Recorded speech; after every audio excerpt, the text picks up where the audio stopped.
welcome you all to this weekly webinar.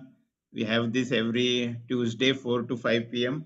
It was the brainchild of our past president, Dr. Meenu Agarwal. So we have been doing this for the last almost 5 months now with various societies across India. So I welcome our guest of honor today, Dr. Aarti Nimkar Madam, President POGS, and Brigadier Dr. Sanjay Singh, who is heading the AFMC Obstetrics and Gynec Department. I would request Dr. Meenu Agarwal Madam to say a few words. Yes. Thank you, Amol. And Dr. Nitish sir is here, Dr. Sanjay sir is here, Aarti madam is here. So we are doing this cutting edge webinar every Tuesday, 4 to 5. The idea was to just in having a mixed bag. So we have talks on ART, we have talks on endoscopy, we also have talks on joyful motherhood. So these are some mixed bag which is actually liked pretty much by the people who are attending, our colleagues who are attending. And this is run by POGS President Dr. Aarti Nimkar, Secretary Dr. Meenakshi Deshpande, and Clinical Secretary Dr. Amol Lunkad. So week after week, every week, 4 to 5 Tuesday. So if 1 week in between we missed, so people actually messaged me and asked why there is no link share today. So we do have our own fan following of this particular webinar. So thank you very much. And we have both Aarti Nimkar Madam and Sanjay Singh Sir, the guests of honor today. And we are really honored to have them speak a few words for us. So we can go for the introductions and for the prayers. Thank you. Yes, madam. And I would request Neeraj to play the prayer and then we can start.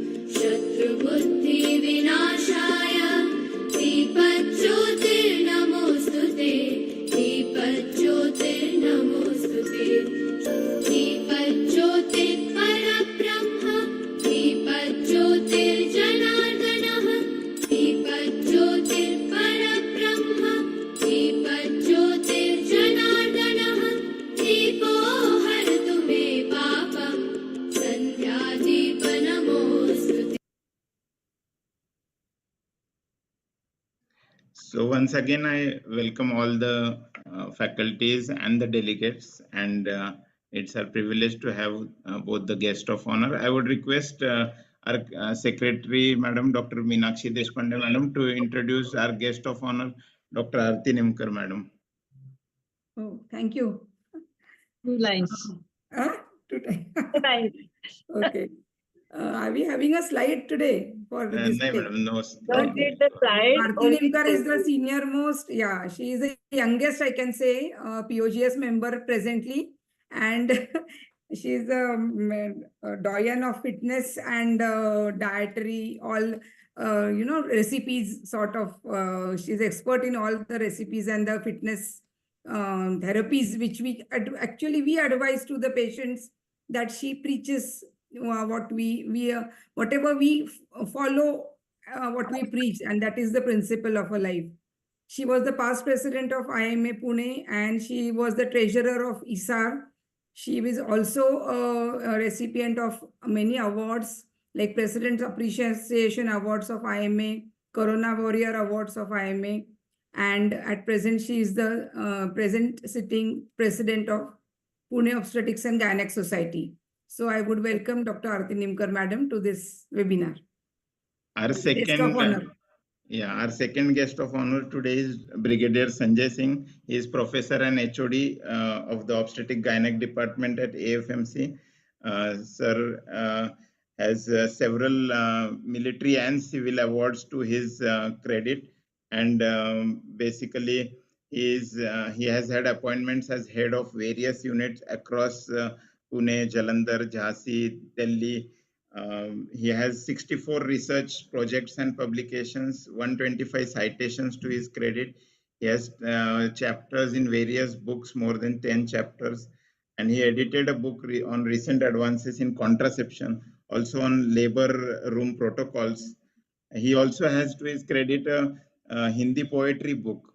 So welcome, Dr. Brigadier Dr. Sanjay Singh, sir.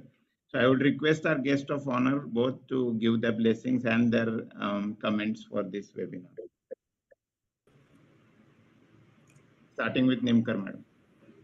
Yeah, I welcome you all the faculties and delegates for this cutting edge webinar. This is started by the Minu, but everybody is interested in this webinar, so we continue this webinar further in this year also. So in this webinars, we are taking one ART lecture by Minu Agarwal, and one is on the obstetrics lecture for a happy motherhood or healthy motherhood. And now today are the four speakers that the Dr. Nitish, and he is from the National ART Board, and he's going to talk on the topic ART laws, whether what level 2 centers should know.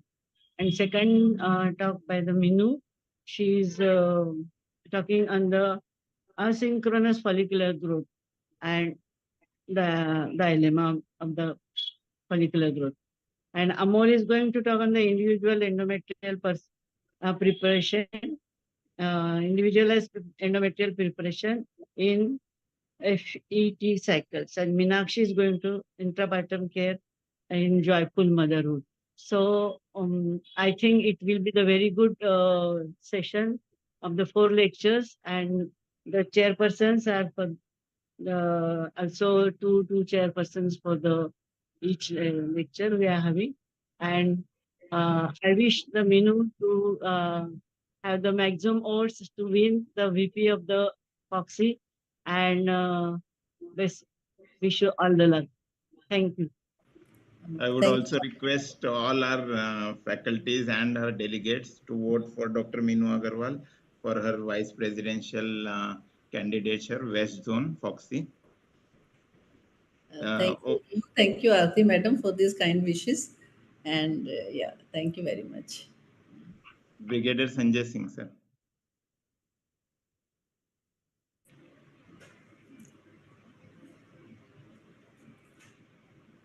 Good afternoon. At the outset, I would like to express my sincere gratitude to Madam to have given me the opportunity to be a part of this fantastic initiative. In fact, I wish to say that COVID, though killed so many, but then has given so many virtues also, at least in the field of academics. And this is one of those virtues that 24 residents and entire faculty of the Command Hospital in AFMC in sitting and is going to enjoy this academic feast. And this definitely will go a long way, because this is just a start, and this is going to go a very long way when it will reach wide and larger at a larger note and larger perspective. And not only the practitioners, but also the residents will be benefited. Only one submission is that, as you said, that it is going to be a mixed bag. So initial few presentations, if are general in nature, so then probably our residents will be much more benefited, because this is the time wherein the training session finishes and they go to the ward for their ward work. So 4 to 5 ka time has been selected very carefully. But first few presentation, my submission will be that if it is general in nature, then probably they will be benefited. So once again, I would like to thank Minu ma'am and the entire POGS team for this initiative. And the last thing that that I have noticed, and I wanted to bring it out in one of the sessions like this, is that under the dynamic leadership of Aarti ma'am and Deshpande ma'am, the POGS has definitely bring in lots of changes, and that is visible onto the WhatsApp group. These many activities and this much programs that they are conducting in their leadership was something that I had not seen. So kudos to them and kudos to you, ma'am. And as for your election is concerned, I'm sure that the result, I mean, even before the election is been conducted, is out, and we will be getting good news after the election is been conducted. Thank you so much, ma'am. Thank you, Sanjay. Sanjay ji का एक चीज है उनकी sense of humour when he teaches the students he teaches it in such a nice way कि वो डम भी होगा तो उसको समझ में आ जाएगा because his sense of humour is so good and his way of teaching he makes it so simple so that is something actually we all have to learn from him. So thank you very much for your nice address and very honored to have you here. Thank you, sir. Thank you, sir. And Thank you. Sanjay sir has worked on the many different projects, like the project Sangam. I know, I know. Very much beneficial for the learning. Yeah. So Thank you. let us move towards our first lecture for today, and I would like to request our chairpersons for the first lecture, Colonel Dr. Deepak Patil. Dr. Sanjay Ponde could not join because he is down with fever. So Colonel Dr. Deepak Patil, he is heading the ART department of AFMC at present, and he has been the director of the IVF center at various army hospitals, including Bangalore, Guwahati, and Delhi. He is a fellow, he has done his fellowship in ART, and he has basically trained various PG students under him in ART. And so over to you, sir. He has 10 research publications to his credit. So let us begin with the first talk. Amol sir, thank you for the kind words, sir. ART laws lay out in extensive detail the requirement of various requirement in centers required, be it staffing, be it equipment, be it qualification of the staff manning the center. They are pretty perplexing for people who are starting out to open a center or running a center. It's my honor to call upon Dr. Nitish Murdia, and he will be enlightening us about the requirement of a level 2 center. Sir, I have the honor to work with Amol sir also, and I saw your center at Bangalore also, sir. And we modified our centers, and we, all of us in ART in the armed forces, we have been to some of your centers, and we have modified the setting as per what is standard in your center. It was good to work with you and learn from your center, sir. And I'll request you to give your talk, sir. Thank you, sir. Sure. Thank you very much, Dr. Deepak, for an introduction. I would like to pay my regards to the POGS entire committee, Dr. Amol, Dr. Aarti, for giving me this opportunity. So I've been told to talk on ART level 2 clinics. I hope you are able to see my presentation in a full screen mode.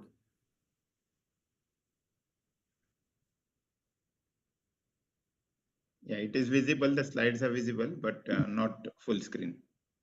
Is it the slideshow that is visible? Yeah, slideshow. Yes.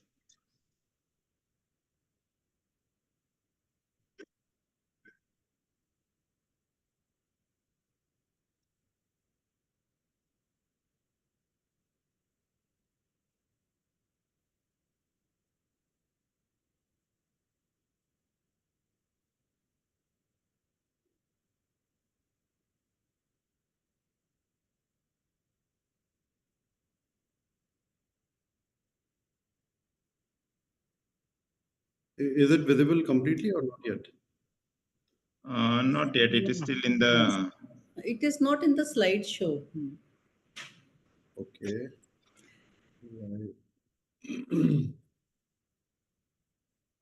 Can I run it like this? It's not full screen, Right. but Yeah. I don't know, there's some problem. Yeah, you can run like this also.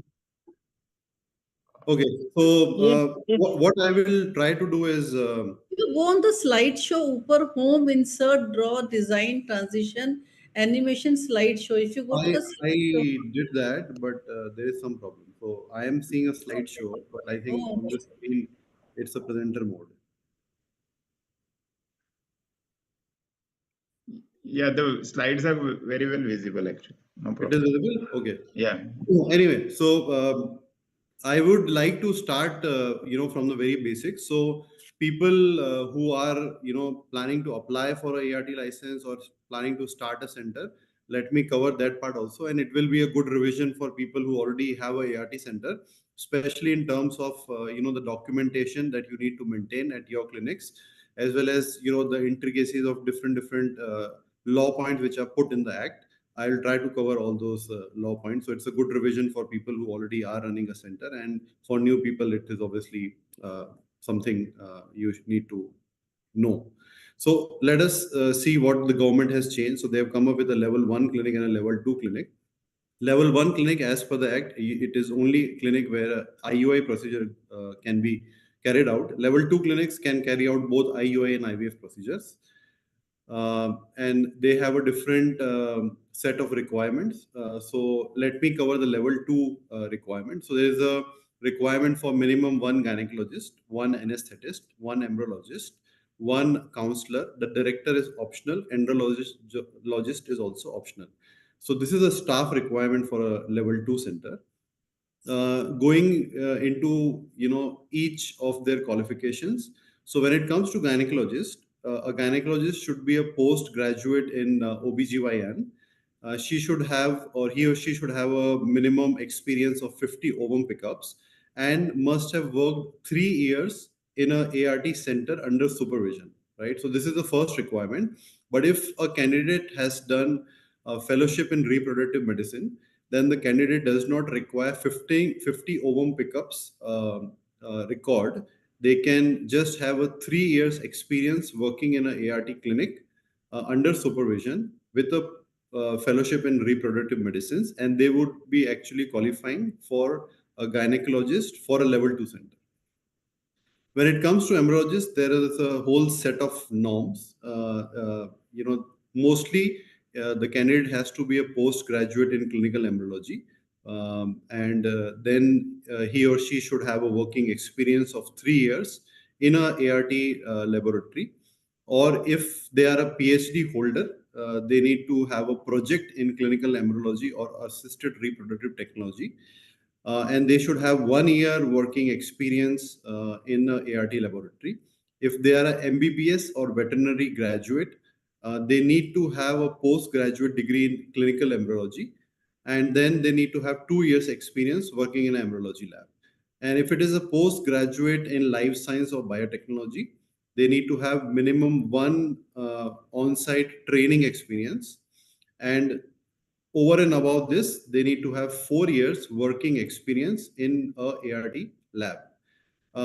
When the law came into picture, they have given a relaxation for one time, where they have said, that people who are working before and have life science graduation, biotechnology or reproductive biology or veterinary science, with at least 5 years experience before the law came into place, and have performed at least 500 IVF lab procedures and 100 cryopreservation of the embryos, they will be qualified even if they don't classify into the above 4 criteria.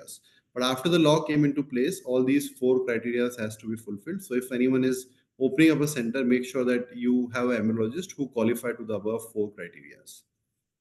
Andrologist shall be a MCH DNB in urology or MS general surgery. Then there was some addition which came up, after we raised with the national board and the government, that there are other people also which should be included. So there was a notification which came on 11th July 2023, and they included FNB, MCH, DM in reproductive medicine with 2 years experience of and having hands-on experience of minimum 15 surgical procedure. And the surgical procedure can be PISA, TISA, MISA, micro TC procedures. A counselor is a very important position, and the counselor has to be either a graduate in psychology or a clinical psychology, or even a nursing or a life science graduate can be a counselor in a ART center. The anesthetist has to be a postgraduate. The director of the clinic, which is an optional position, has to be a postgraduate degree in the medical or life science or management science. it can also be, I mean, even the gynecology or the clinical head can also be the director. So you can opt for both the positions. When it comes to equipment, this is the minimum list which any inspector would inspect whenever they are coming for the inspection of the center before. Sorry to interrupt you, sir. The slides are not moving. The audience won't be able to follow. Which slide is it visible? So disclaimer, the first slide. Now it is moving, sir. Okay, let me run it on this mode. Maybe you might see it a bit, smaller, but let me run it on this mode only. Okay, so when it comes to equipment, you need to have a microscope, you need to have incubator, minimum 2 in number, you need to have a laminar airflow, sperm counting chambers, centrifuge, refrigerator, equipment for cryopreservation, ovum aspiration pump, a USG machine with transvaginal probe and needle guide, a test tube warmer, and an anesthesia resuscitation tolerance. So this is the minimum requirement which any person who comes for inspection for your center will check. Obviously, you can have more equipment in you and you can add more equipment to the list when you submit. For a new clinic, what the rule says is that no person shall establish any clinic or bank for undertaking ART or render ART procedures in any form unless such clinic or bank is duly registered under the Act.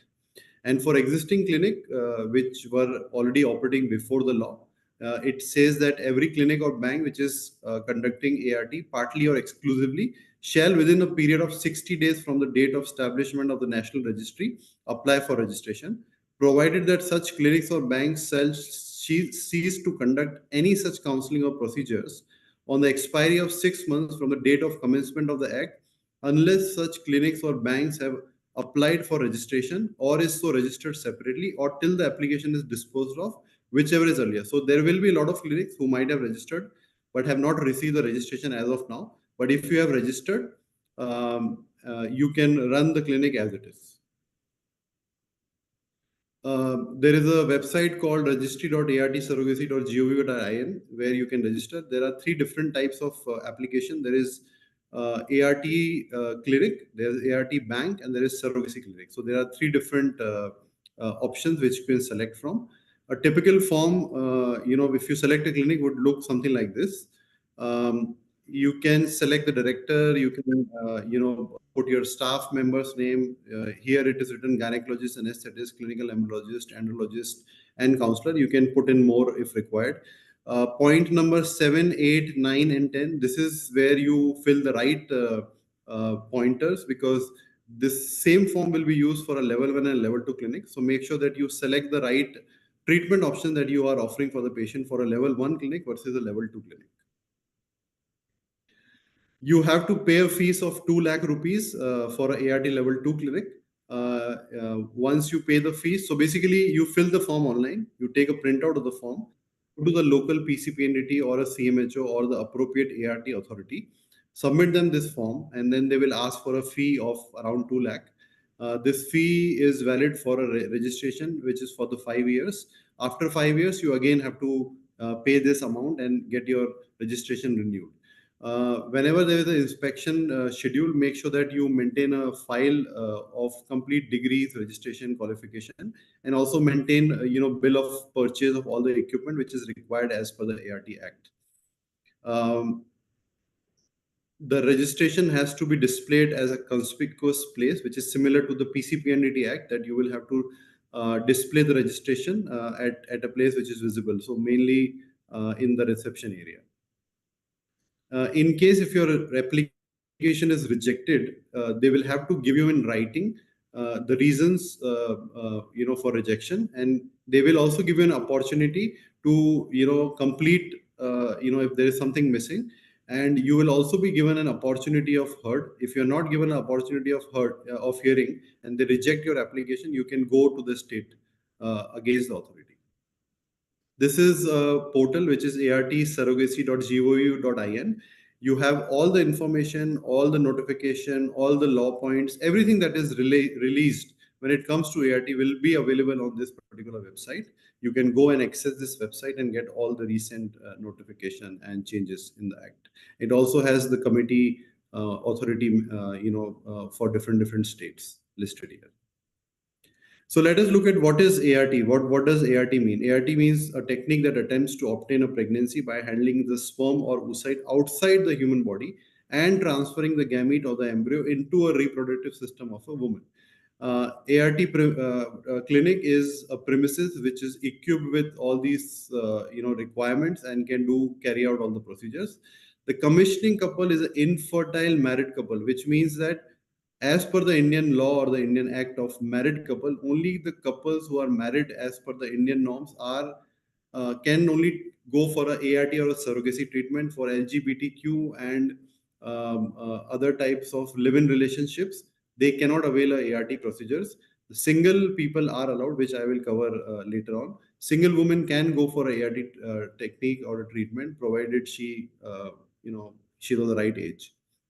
So now there are a lot of these consent forms which are being put in. So let us look at different counseling and consent requirement as per the act which has come up. So you have to provide a professional counseling and the implication and the chances of success of ART to each and every couple. You have to inform advantages, disadvantages, cost, side effect, and risk of arriving at the informed decision. You have to provide awareness on the rights of the child born through ART. So this is why you need a counselor who can, explain all these things to the patient. You should not perform any treatment or procedure without the informed consent of all the parties seeking ART technology. The consent may be withdrawn anytime before the gamete transfer. There are different consent form number 7, 6 to 12, which I will cover quickly in the later slides. So there is a consent form number 6, which says that consent form to be signed by the couple or woman, right? This is for the oocyte retrieval. There is consent form number 7. If you're doing an IUI with a husband semen, you use form number 7. If you're doing an IUI with donor semen, you use form number 8. There is a note written here that appropriate modifications can be done in case if there is a single woman using a donor semen, right? So in the husband, you write not applicable. There is consent form number 9, which is freezing of the embryos. Now, a lot of people, have this question that what if the couple does not renew, their embryos or their gametes being frozen? So if you read through these terms and conditions, there is point number 1, point number 2, point number 3. You can follow instructions there, and you can actually discard the gametes of the couple in case if they don't pay their fees on time. You have to follow the procedure as per this particular point number 1, 2, and 3. There is a consent of freezing of gamete, sperms, eggs, and oocyte. Again, there is this point number 1, 2, and 3, which helps you to discard the gamete in case the patient does not renew it. The typical choices which a husband and a wife has is they can select that the remaining embryos can perish. It can be handed over to a wife or a husband, or it can be used for a research purpose. So in case if there is any death of any of the single individual, they need to tick this option. So whenever you are filling the consent forms, make sure that these criterias are filled properly. So in case of any mishappening in the future, you know what to do. This is for the freezing of the gametes, especially for minors. Minors means less than 18 years. There was one change which came in the act that posthumous collection you can only do if you have a consent from the person who is decreased, right? Without the consent of that particular person, you cannot do a posthumous collection of the egg, of the sperm or whatever.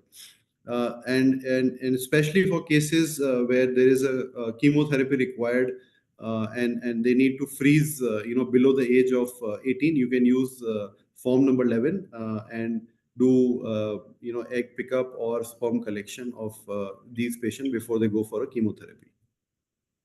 This is the consent for oocyte retrieval, form number 12.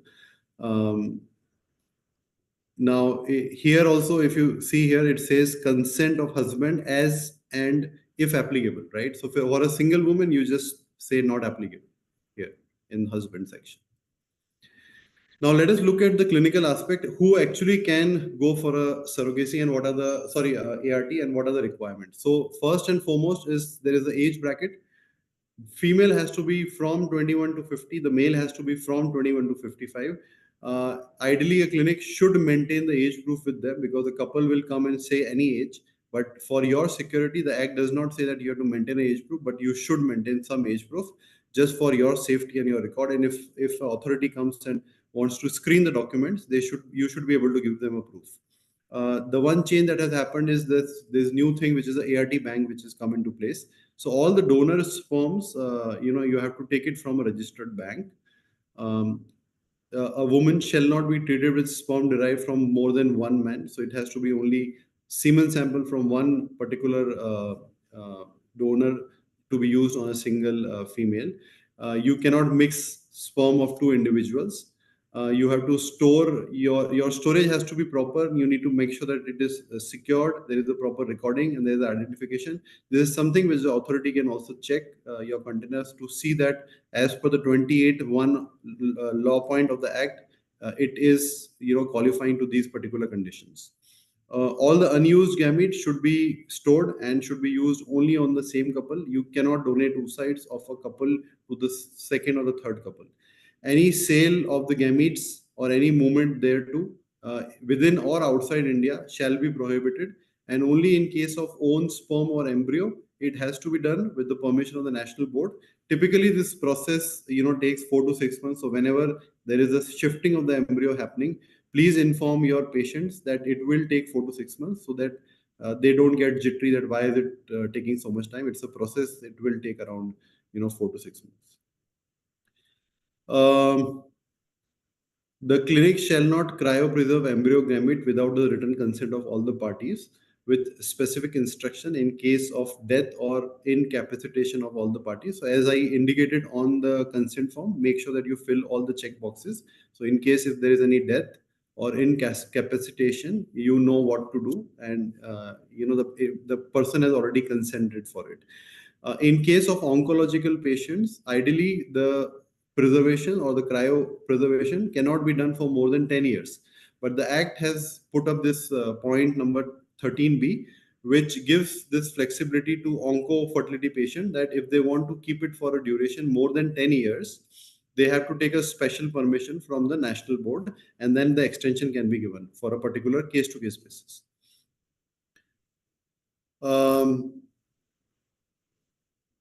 I think these are the normal points that most of the clinics follow.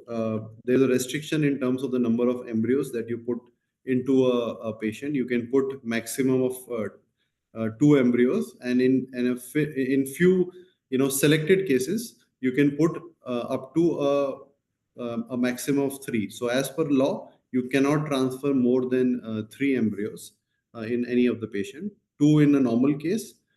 2 or less than 2 in a normal case, and in typical cases 3. When it comes to genetic testing, all clinics should ensure that no pre-genetic testing shall be done for sex selection, and it should be done for known heritable and genetic known diseases.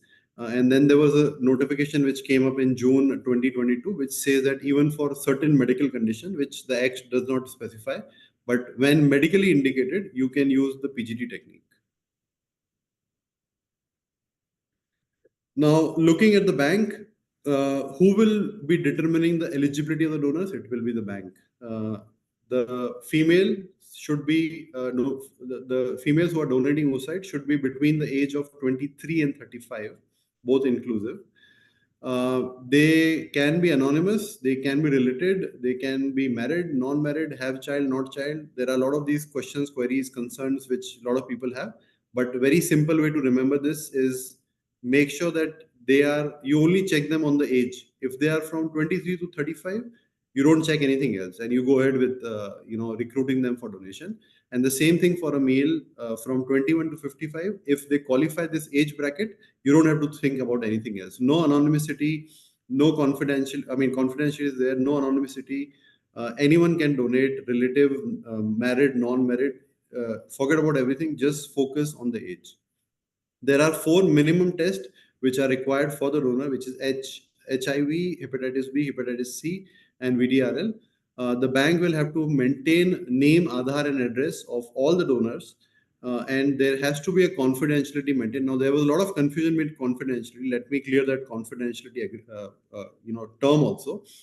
So when a patient or when a donor donates, there cannot be a confidentiality which will be maintained between the donor or the couple or the clinic, because all 3 or 4 people, which is the bank, couple, clinic, and the donor, will be in some way or the other involved because of the paperwork, because of the insurance, because of the affidavit. They will know each other. So when the confidentiality term comes, it means other than these 4 parties, anyone outside these 4 parties should not know about what procedure, which is the donor, who the patient has taken the donor from, right? So the confidentiality have to be maintained between these 4 parties. For male, I have already covered. A bank shall not supply sperm or oocyte of a single donor to more than one commissioning couple. So this is one thing that has come up just to tackle the consanguinity. You have to make sure that one donor only donates to one couple. When it comes to a oocyte donor, they can only donate once in the lifetime. But when it comes to sperm donor, they can donate multiple times in the lifetime, but they have to be, their sample has to be used on a single commissioning couple. Oocyte donor cannot donate more than once in a lifetime. All unused oocytes shall be preserved and should be used on the same applicant. There has to be insurance cover, and an affidavit from the couple, which has to be given, which is a simple language saying that I guarantee that any expense which the donor might incur due to the oocyte donation process will be covered by me. The intending when it comes to the insurance cover, there is 2 different kinds of insurance which the couple should take. One is the health insurance, and second is the life insurance. Now, the Act does not specify how much should be that amount, but you should maneuver it based on the city. Obviously, a Delhi compared to a smaller city like tier 3 city might not have the same medical expense when a donor has to be admitted to a super specialty hospital. But a typical 3 to 5 lakh coverage, when it comes to health insurance, and a 5 to 10 lakh coverage when it comes to a life insurance can be done. There are a lot of insurance companies who have created these products and who are certified by IRDA. They are available in the market, and you can ask them to take it. The form number 13 is consent for donor of oocyte. This has to be maintained by the ART clinic. There is a form number 14B, which keeps a record of all the oocytes and the embryos formed from the donor. This copy ideally has to be maintained by the bank, and even the clinic should keep a copy of this particular form. There is an Aadhaar number of the donor which has to be mentioned here. And if some of you have a bank or have taken a bank, if you read this bottom line, it says the ART bank will make a separate register which will give the name, address, telephone number, etc. of the donor.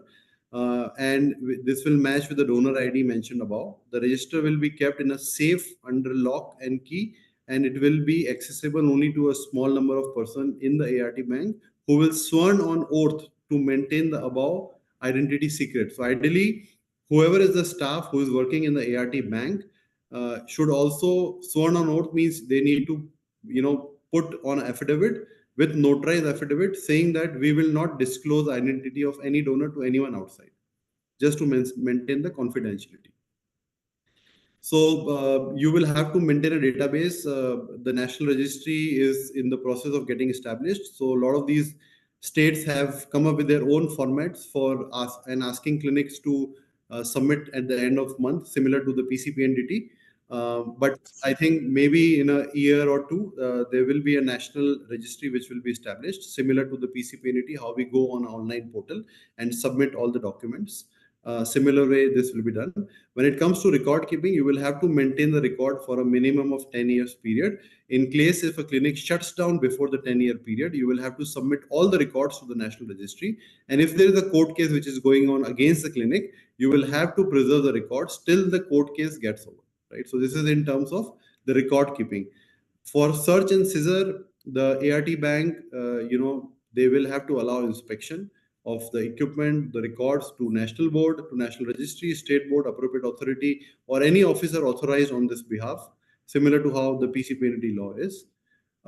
There has to be a very important aspect. Grievance handling has to be maintained at the clinic.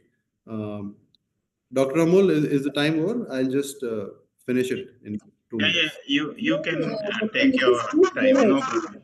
No problem. Okay, fine.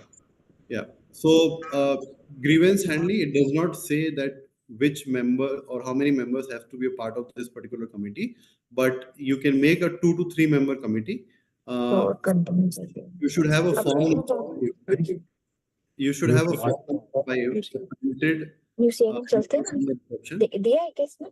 So any patient who want to fill a grievance, they can fill the form, and your external committee will decide, based on that and inform the patient. So this is a foolproof method. It is good for you. Yogita, please mute yourself. Yeah. So this is a good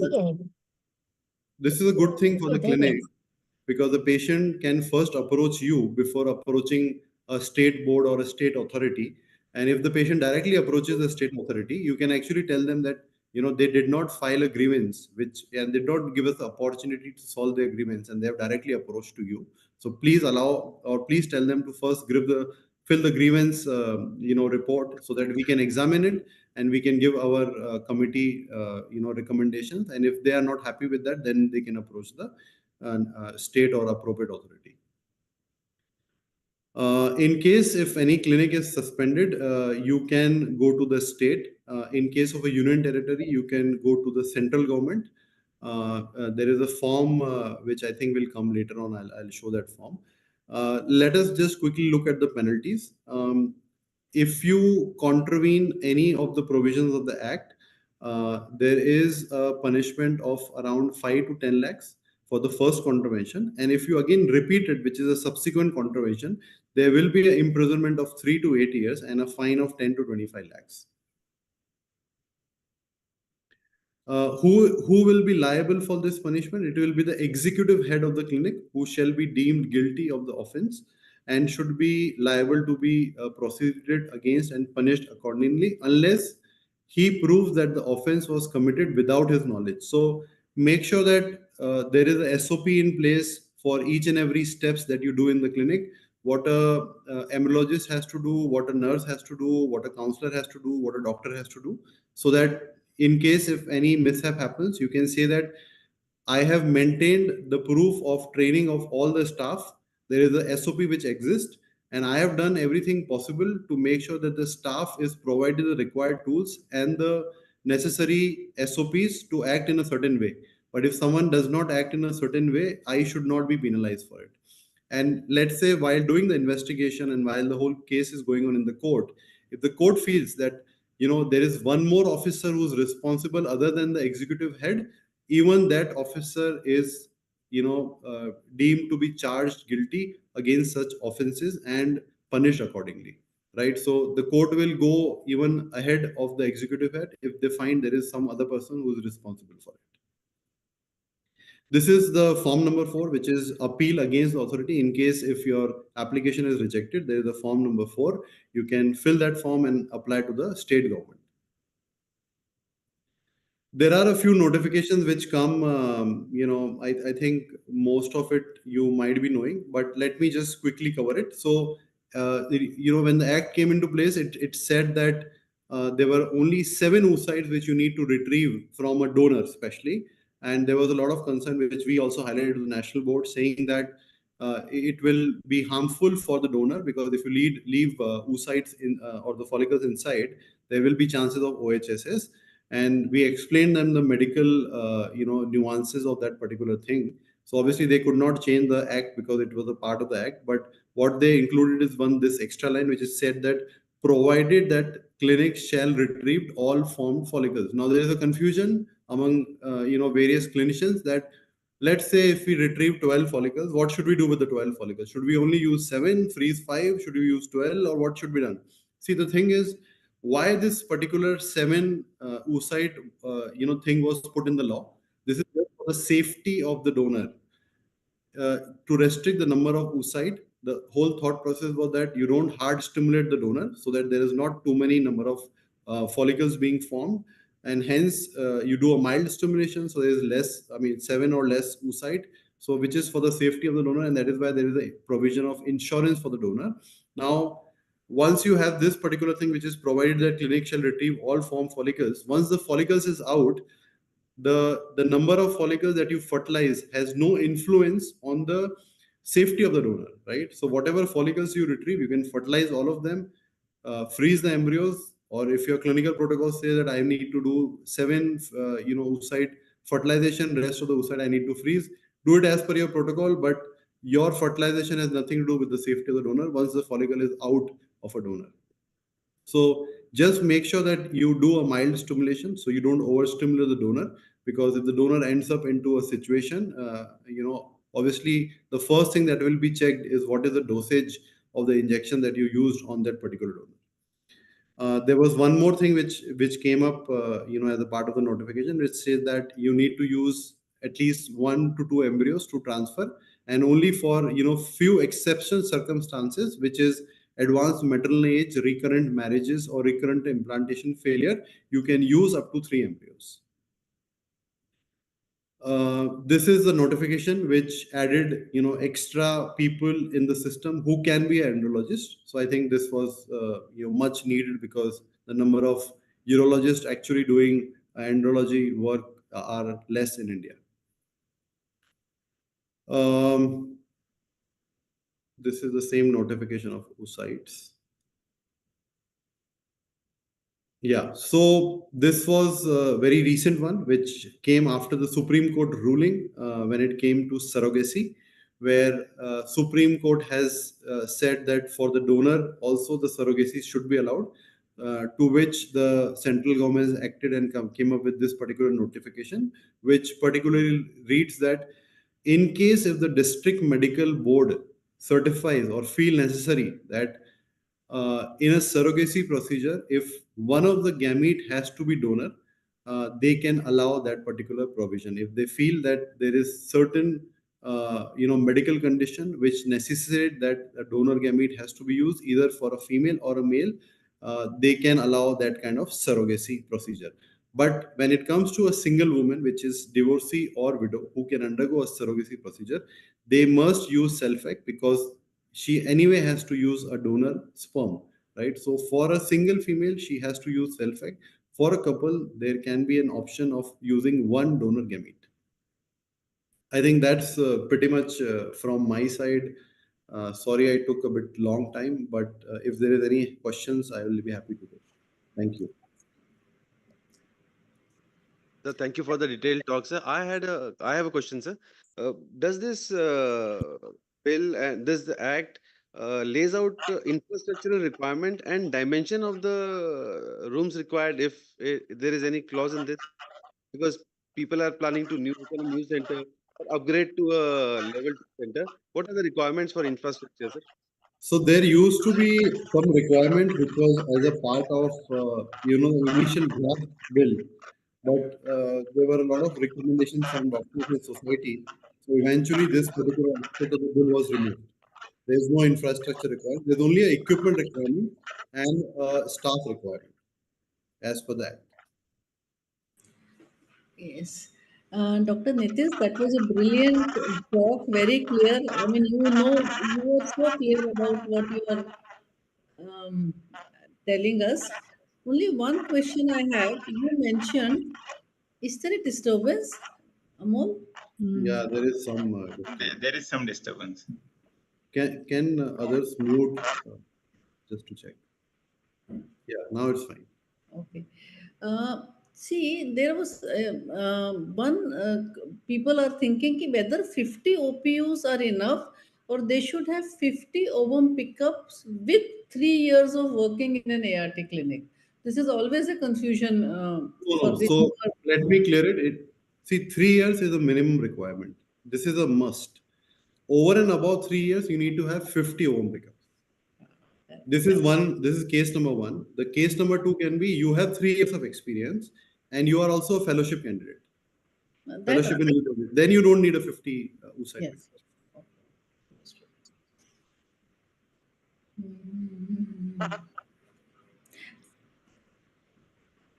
I would request Colonel Dr. Deepak to conclude with your concluding remarks. Thank you, sir. That was a very illuminating talk, sir. And I am sure it will help the new breed of IVF specialists to set up new centers and enhance the patient care. Thank you, sir. Sure. Thank you very much.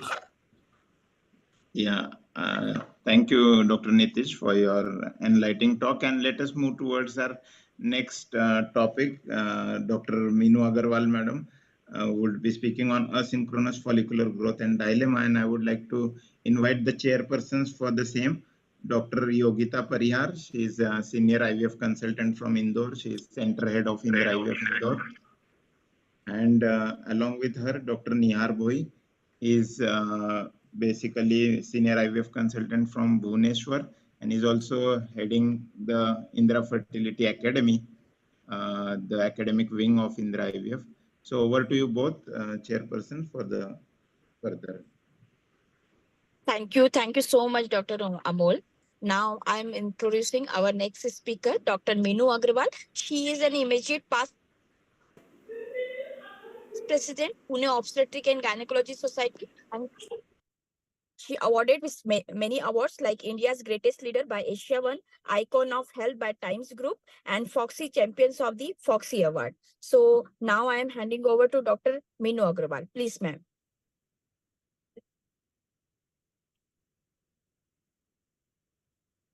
Meenu madam, you unmute yourself. Unmute.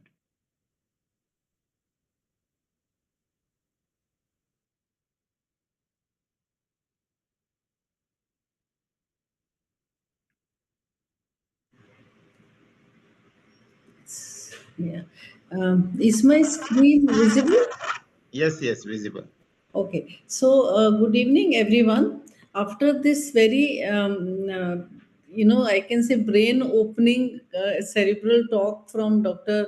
Nitish Mudia about what to do when you're starting a new center. You already have a new center, how to take, actually, basically, he's protecting all of us from having any lawsuits against us. So, thank you very much for that. And now the next talk I will be talking about is asynchronous cohort. कि हमने stimulation किया patient का, but we are finding कि सब all follicles are not of the same size. Or on day 2 itself we find the follicles are not of the same size. We understand that follicular stimulation, ovarian stimulation by itself is a state of the art thing. If we look at the number of stimulation protocols that we have, there are over 100 of stimulation protocols. And we always think that, okay, maybe we can just go for one protocol and it might fit all of them, but unfortunately that does not happen. When I talk about the asynchronous cohort, now, first of all, what is the definition of asynchronous cohort? Actually speaking, there is no defined terminology where I can say, okay, this is a asynchronous cohort. However, there are some guidelines that if we have stimulated the cycle and we find less than 50% M2s in that particular cycle, or in total we get less than 3 M2s, or it is like a poor response to a stimulation. So those are the patients who we would say that they are asynchronous cohort. Now, what we learned, we used to have these diagrams. We have so many people from AFMC. So we used to have all these put up in our gynec department. So when we look at this particular diagram, what we learned in our medical college that there are primordial follicles, then we have pre-antral, then we have antral follicles. Out of these antral follicles, suppose there are 4 antral follicles, one antral follicle will become dominant, the others will slowly regress, and this will actually become the Graafian follicle and it will ovulate. So this is a very standard the course of action which we think should happen in any menstrual cycle for a woman. However, if this was true, if this is how it is going to happen, then why should we have any asynchronous follicle? Why should we have asynchronous? So let us go to the basics and think. Now there are many theories. हमने क्या सुना था कि ये day 2 पे ही सब antral follicles they come up. Okay, they are actually selected in the luteal phase of the previous cycle, and they come up, they are seen on day 2 of the ultrasound. However, the theories are maybe there is a continuous recruitment. That means all through the cycle, all through the month, the follicles are getting recruited. What we are seeing on day 2 is the follicles at that point of time are at the actual responsive to the FSH at that particular time. Okay, so that is how they are the recruited follicles. Then there is something called a follicular wave theory. उसमें क्या है कि follicular waves, there is a synchronous growth of a group of the antral follicles, but it does not happen only once. It does not happen only on day 2 of the cycle. It can happen 2 times or 3 times in one cycle in the reproductive age women. So here we see this is two wave theory. That means it is happening in the follicular phase, and again it is happening in the luteal phase. But in the luteal phase, the ovulation does not happen because there is progesterone, and progesterone is acting as the antagonist.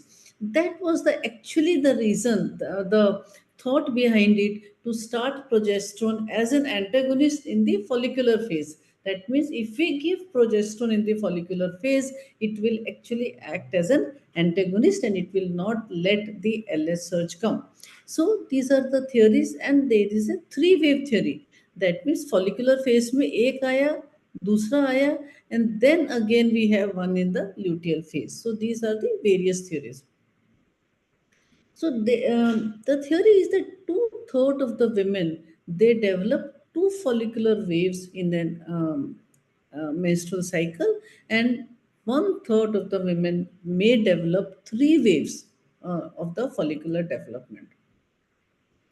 So just when I thought I had it all worked out, we had rattled the whole FSH, LH, estrogen, progesterone day 2 से stimulate करना है.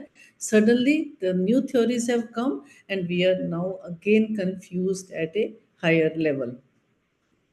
So there are major waves, that means the one which is coming in the follicular phase where we are having a dominant follicle, and there are minor waves as they are called, where the dominant follicle, the physiologically does not happen, but we may still find a dominant follicle coming up in the early follicular phase. So the traditional concept of reproductive physiology and the foundation of ART was the single wave, which now has been challenged, and we must first unlearn. Let us forget what we learned, and let us see how we can manipulate or extrapolate this knowledge of asynchronous follicular growth for our own multiple theories for our patients and for the benefit of our patients. So how can we use these follicular waves theory? So first thing is random start. अगर 2 or 3 waves are रहे हैं, that means if the patient is coming on day 16 of the cycle, and if I start stimulation for her, that means she will still respond because there is another wave which is coming. Or she is on day 7 or day 8 of the cycle, if I stimulate her, I may catch a second follicular wave which is coming, and then still stimulate and still harvest a few oocytes for her. So in patients where we have urgent egg cryopreservation, or she is diagnosed with some kind of malignancy, random start. So this is one clinical application. We have done it, not that we do it all the time, but we have done it for a few patients where they were diagnosed, just recently diagnosed with CA, ovary, and then random start of stimulation, preserved the embryos, and then went ahead for the surgical procedure. Second utilization of this particular theory is the duostep. Okay, that means अगर हमने patient को first cycle में we have stimulated the patient, we found 3 good sized follicles. We got 3 M2s, but there are 3-4 other follicles which are lagging behind or which are smaller follicles. So those follicles we can again start stimulation in the luteal phase, and then we can harvest even those follicles. This is a 35-year-old lady with a low AMH. You can see 1.1. Male factor is normal. She was started with recombinant FSH 225 from day 2, and you find on day 6 there is a 14 follicle, and rest follicles both sides are less than 10 millimeters. So we have a single follicle which is growing and other follicles are small. What to do? Should we add antagonist? Should we cancel the cycle? Her E2 is 150, her P4 is 0.9 nanomoles per ml. Or should I convert it to IUI cycle? And if I cancel it, what do I do in the next cycle? Okay. So now, when we talk about, no, she's a poor responder, right? So when we talk about poor responders, there was first a Bologna criteria which mentioned about advanced maternal age with the surrogate markers of ovarian reserve are low, or they have a previous history of poor ovarian response. And these were any two of these three, if they are positive, that means they are fitting into a poor ovarian reserve. Then, of course, came the Poseidon group, very nice because they actually went for the clinical application in a poor ovarian response. So they said the patient could be having an adequate reserve. That means उनका AMH भी अच्छा है, reserve भी अच्छा है, follicles भी दिख रहे हैं, but they are not responding. So either they are hypo responders or they are expected POR. So what we normally deal in our practice is these expected PORs. यानी उनकी एज भी ज़्यादा है, ओवेरियन रिजर्व भी कम है, and when we stimulate them, they are not responding very well. So these are the patients that we can use again. These are the patients who will have asynchronous growth. That is why I am discussing these cases and how we can help these patients for the different in different ways. So here, when we are talking about the low prognosis, again, as I said, group number 4, where they are older in age and they have poor ovarian reserve and they respond poorly. So those are the patients who have low prognosis. So these are the patients we should think what we can do about these patients. So how can we first, can we prime them? Can we put them on oral contraceptive pills? Can I increase the starting dose of gonadotrophins? Can I change from FSH to HMG? Can I add some low dose HCG to FSH? What is the role of micronutrient and supplements? Shall I take them on change from antagonist to a long agonist or a flare up, or should I go for a duo-stim protocol? Now, when I look at this particular graph, we understand that as the FSH from the pituitary is acting on the ovary, there is a negative feedback from the estrogen which is produced by the follicle. So, if I give estrogen to the patient, what will the estrogen do? It will cause a reduction in FSH. So, ये जो FSH है इसको negative feedback मिलेगा. So, what if I give estrogen in the luteal phase? So, what will happen? The FSH stimulate will go down, and there will not be any day 2 pay when you do the ultrasound and you find 3 follicles nice 6 and one follicle is 11 So that is because of the slight FSH rise either in the luteal phase or in poor responders where the FSH levels are on the higher side. So that is the basis of doing estrogen priming. We start oral estradiol valerate from day 21 of the previous cycle. You can continue till day 3, or you can also continue till you have given HCG, or even till the end of the cycle.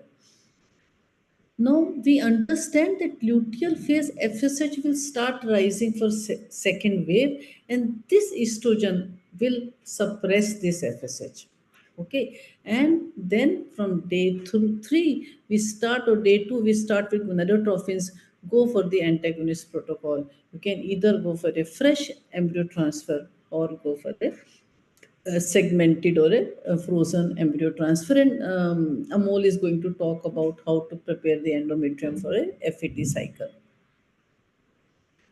Then what is the other thing? We can start them on OCPs. Now there was a one nice paper where they said that if you give OCPs to the patient for a longer time, then the pregnancy rates are lower, one pregnancy less in 10 as compared to when you don't prime with OCPs. However, when we give it for a shorter period, then there has been no publication to show that this will reduce the pregnancy rate. So give it for lesser than 21 days. You can treat the patient with oral contraceptive pills. Again, same logic. This will prevent any rise of FSH in the luteal phase, and then you will probably get a better synchronous cohort on day 2 of the cycle. So what else we can do? हमने oestrogen दे दिया, हमने OCPs दे दिया. If we are giving FSH, can we change to HMG? Will that help? Maybe yes. There are some publications to show that in poor responders, HMG slightly works better than FSH. Should we start with a higher dose? Yes, we can start it. Then should we go for add HCG to HMG? Now, when we are adding low dose SCG, so there was some product where they have added low dose of SCG in the HMG in that fairing menopause, and they said you can use it for poor responders because this mild SCG will help in the getting better M2s or a better synchronous growth of the follicles. If we have already used an antagonist protocol, change it to agonist protocol, flare up or long agonist protocol. You can also switch to the flexible progesterone primed stimulation protocol. Then there is something like an antagonist agonist antagonist conversion protocol with estrogen priming by Shergill. He claims excellent results in poor responders. It's a little complicated protocol. You can go on the net and check it out, and it's very nicely given how to. I have done for a few patients, but you need a lot of fine tuning to understand this protocol. Then, of course, we have something called the duostim protocol. In fact, in duostim protocol, there was this study by Professor Plokil from Brussels, where he used duostim protocol. In the follicular phase, he used antagonist protocol. You harvest the oocytes, freeze, or you fertilize and freeze. Then, and you use a agonist trigger in the first follicle, in the first part of the protocol. Then wait for 2 or 3 days, and then you start again the stimulation. And second time, you can either use an agonist or you can even use ACG. The only thing we have to keep in mind, जब हम first time pick up कर रहे हैं, leave the smaller follicles. Don't puncture all follicles. Only take the bigger follicles and just leave the smaller follicles.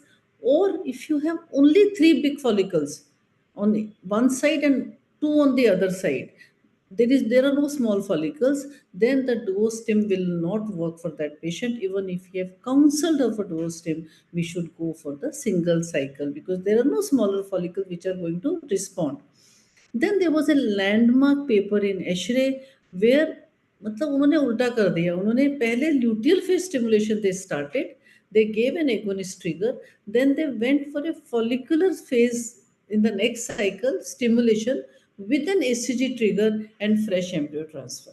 So they accumulated the embryos luteal phase of the previous cycle, follicular phase of the next cycle, followed by the fresh embryo transfer. It was, it was a superb thinking because you could finish the cycle for that lady in like 1 month's time with the transfer and going for the 2 cycles, no freezing in the second cycle.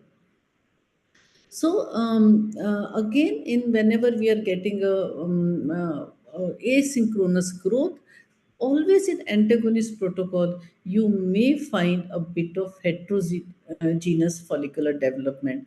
Why? Because we are using first 5 days now antagonist add ही नहीं कर रहे हैं. तो first 5 days the endogenous FSH is working along with whatever we are giving to the patient. And as I said, if there are some follicles which are carrying forward from the previous cycle, those follicles may again take up the stimulation that you're providing, and the smaller follicles may lag behind.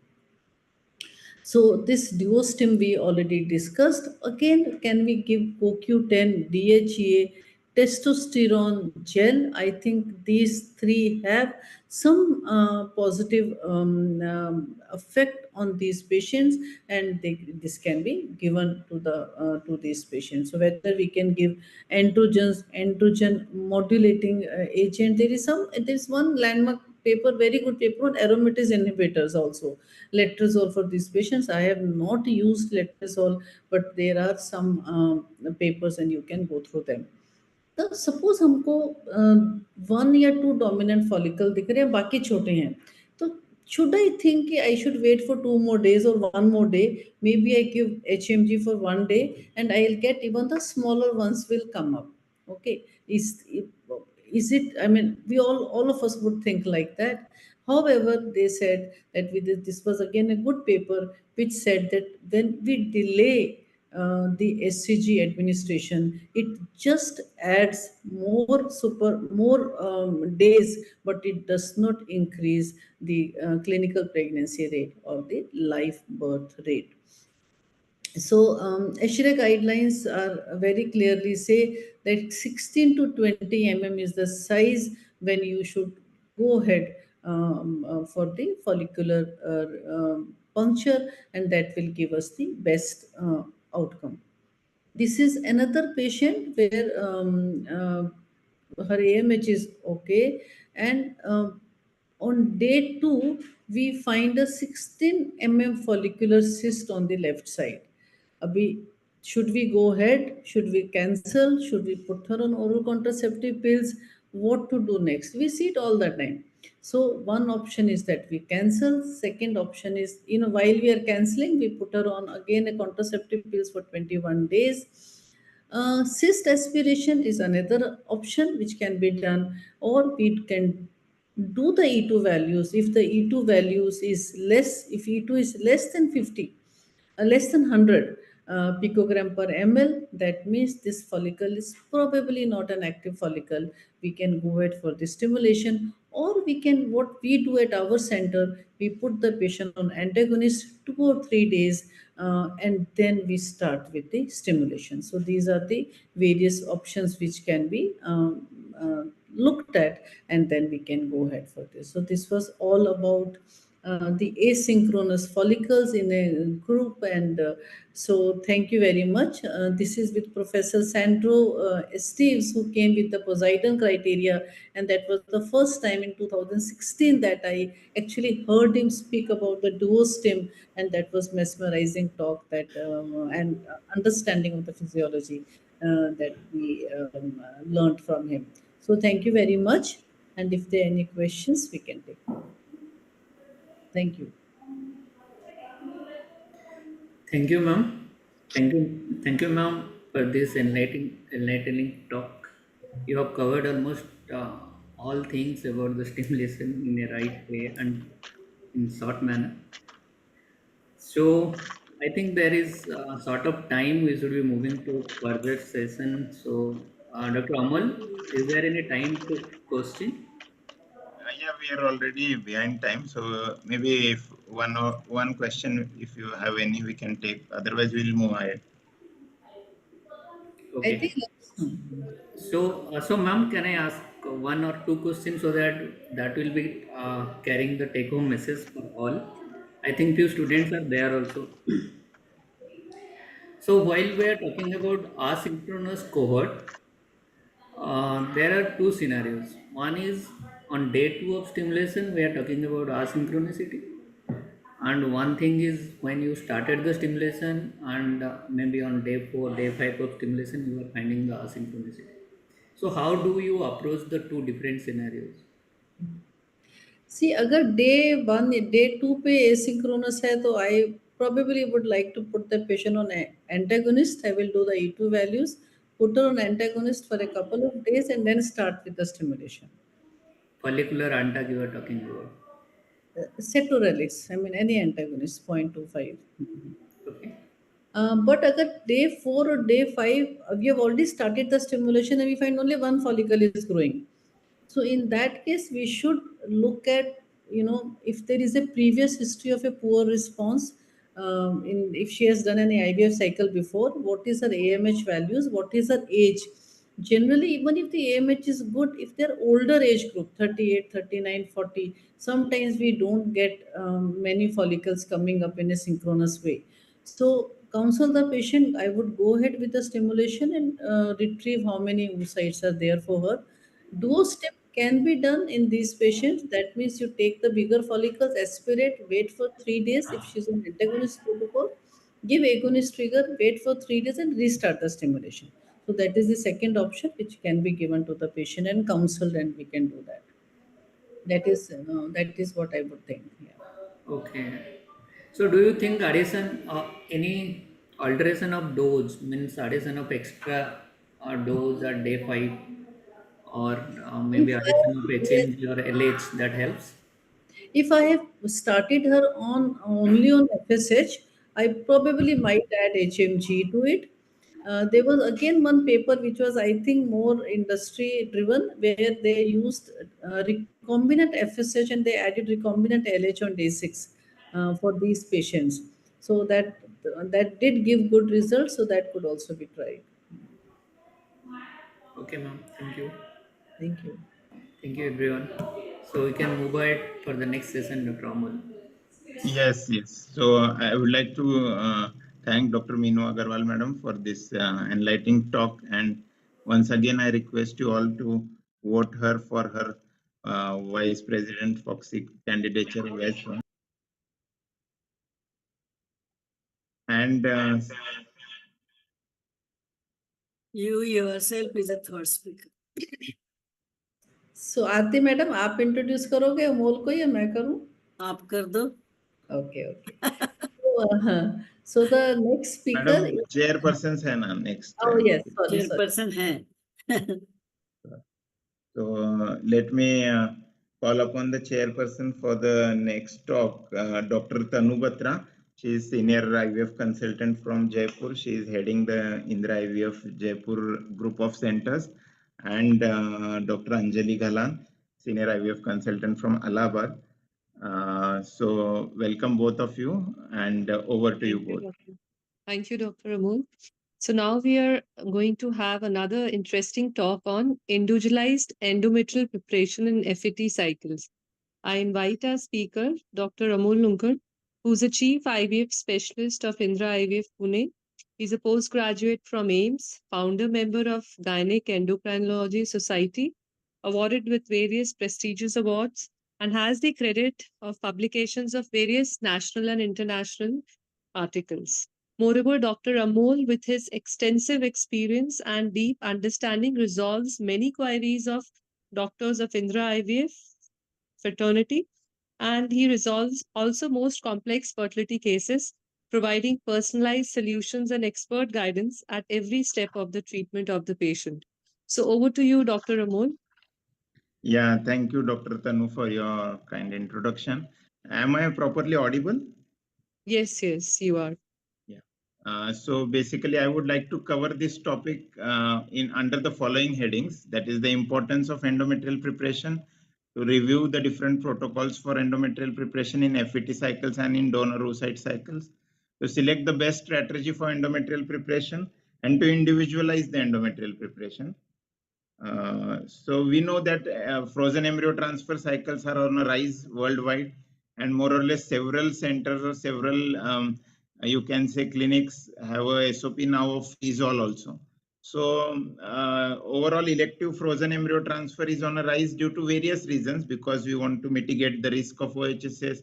We want to avoid the elevated progesterone levels, which decreases the endometrial receptivity because of controlled ovarian hyperstimulation and hyperestrogenism. And we have to mitigate the reduced endometrial receptivity again because of controlled ovarian hyperstimulation. So we freeze the embryos and transfer later. Of course, in certain scenarios, we understand that due to controlled ovarian hyperstimulation, there can be increased uterine contractility, and so the chances of fresh transfer might reduce. Thin endometrium can be one problem where we then have to freeze the embryos, correct the endometrium, optimize the endometrium, and then go for frozen embryo transfer. If you want to go for pre-genetic testing, either for aneuploidy or for specific disease, either PGTSR or PGTM, then again we have to freeze the embryos till we get a genetically healthy embryo. Until the report comes, then we can go for frozen embryo transfer.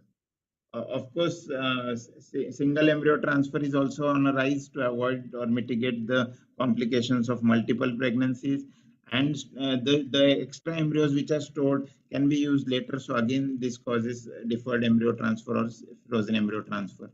Of course, we know that with the cumulative pregnancy rate of multiple embryos frozen and transferred one or twice at a time, then the cumulative pregnancy rate increases, and it also reduces the cost of overall IVF. So overall, the freezing of the embryos is on a rise, and because the vitrification has become so, you can say, effective that you get almost 99% of the embryos as it is again. So freezing is on a rise, and so is the overall frozen embryo transfer cycles are on rise. So endometrial preparation is one of the most important steps for ensuring a good success in a frozen embryo transfer cycle. Both the embryo and the endometrial development have to be synchronized. So the synchrony between the embryo and the endometrium is very important to maximize the pregnancy rate. And many of the time, if we cannot achieve this synchrony, then your cycles fail. So you can say 1/3 of your cycles fail just because we are unable to achieve the synchrony between a good endometrium and a good embryo. So the synchrony is very important. Now, what are the various ways to prepare the endometrium in an FET cycles? Either it be a self gamete embryos or it be donor oocyte embryos. Whenever we are preparing the endometrium, what are the various ways of preparing the endometrium? The most common and the most widely used way is the HRT cycle or the artificial cycle. That is basically we are starting estradiol from day 2 of the cycle, and escalating dose of estradiol are used. We monitor the endometrium from say day 8 or day 10 of the cycle, and then once the endometrium reaches above 7 mm, it is good triple line with good vascularity. We then start the progesterone, and we transfer the embryo. So if we are going for a day 5 blastocyst transfer, we give the progesterone for 6 days and transfer. If we are going for a day 3 embryo transfer, then we give the progesterone for 4 days and we transfer. So, and then we maintain the estradiol and progesterone luteal phase support after embryo transfer. So this is the most commonly used method of going for an endometrial preparation for embryo transfer. 2 to 7% patients have an escape dominant follicle formation or ovulation in such in these artificial cycles. So one has to be watchful for any dominant follicle formation, because if dominant follicle formation is there, then if that follicle ruptures, on the day of rupture, you will have to start your progesterone. Or you can do your P4 and E2 levels and then decide, or you can even cancel the cycle if on an HRT cycle dominant follicle formation is there. So the aim of starting estradiol early is to prevent any dominant follicle formation. But in spite of giving that estrogen, we see around 5 to 7% patients do show dominant follicle formation. It is a convenient way of endometrial preparation. Limited monitoring is required. The timing and thawing of the embryos and the transfer of the embryos can be well planned. So it is especially preferred in patients who are postmenopausal with poor ovarian reserve. The overall disadvantage of this way of preparation is there can be increased embolic events and dyslipidemias because of high dose of estradiol which is used. Now the another way of doing an embryo transfer is a down-regulated embryo transfer cycle. So we prepare the endometrium in this down-regulated cycle by use of GnRH agonist. So we down-regulate with GnRH agonist, and once the down-regulation is, you can say, clinically significant down-regulation has happened, then you can, or when after the down-regulation, if you give a single GnRH agonist and she then gets a withdrawal bleeding and menses, post-menses, you can start estradiol. Or if you use 2 GnRH agonists, then after second GnRH agonist, you can go for escalating dose of estradiol, say 2 weeks after the second GnRH agonist. Or you can give, even people give daily GnRH agonist in low doses and do E2LH to confirm down regulation. And once down regulation is confirmed, then start with your estradiol. Again, you use escalating doses of estradiol for 10 to 14 days. Keep on monitoring the endometrium. Once endometrial lining is more than 7 mm, triple line with good flow, then think of starting your progesterone. And for a day 5 transfer, give progesterone for 6 days and transfer a day 5 blastocyst. Again, the advantages, disadvantages of a down-regulated cycle is here there is absolutely usually no chance of formation of dominant follicle. So overall, the cycle cancellation rate with this type of preparation of the endometrium is very, very low. It is time consuming, costly and tedious because you are giving GnRH agonist and then starting your HRT. And overall, the dosages of HRT, dosages of estradiol required are high. So again, the chances of thromboembolic event or dyslipidemias are again more. And especially this type of endometrial preparation is preferred in patients with endometriosis, adenomyosis, multiple fibroid uterus, who are having dominant follicle formation on an HRT cycle. There you can think of going for a down-regulated cycle preparation of the endometrium. It will advantages, it prevents any follicular recruitment, it requires limited monitoring, and it gives you convenience of timing of thawing, timing of transfer. All this can be well planned and convenient.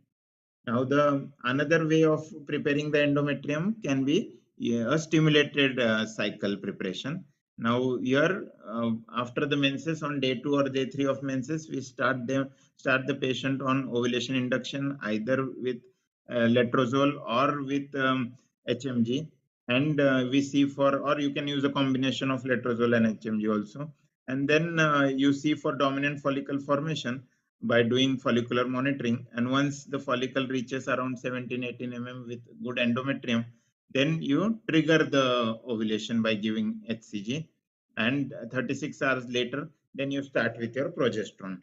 So you are trying to overall mimic ovulation induction cycle, and then go for embryo transfer.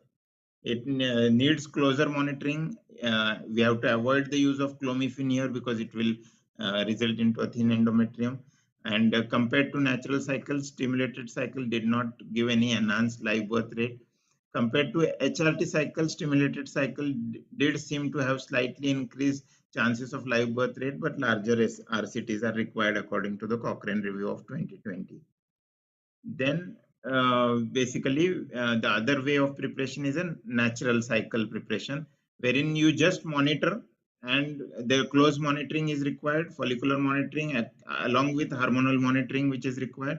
And when ovulation is documented, you start with your progesterone and then go in for transfer of the day 3 or day 5 embryo, and then maintain your progesterone or luteal phase support. It is easy, cost effective and patient friendly. It uses patient's own follicular steroid for endometrial preparation. So it has to be an ovulating patient only.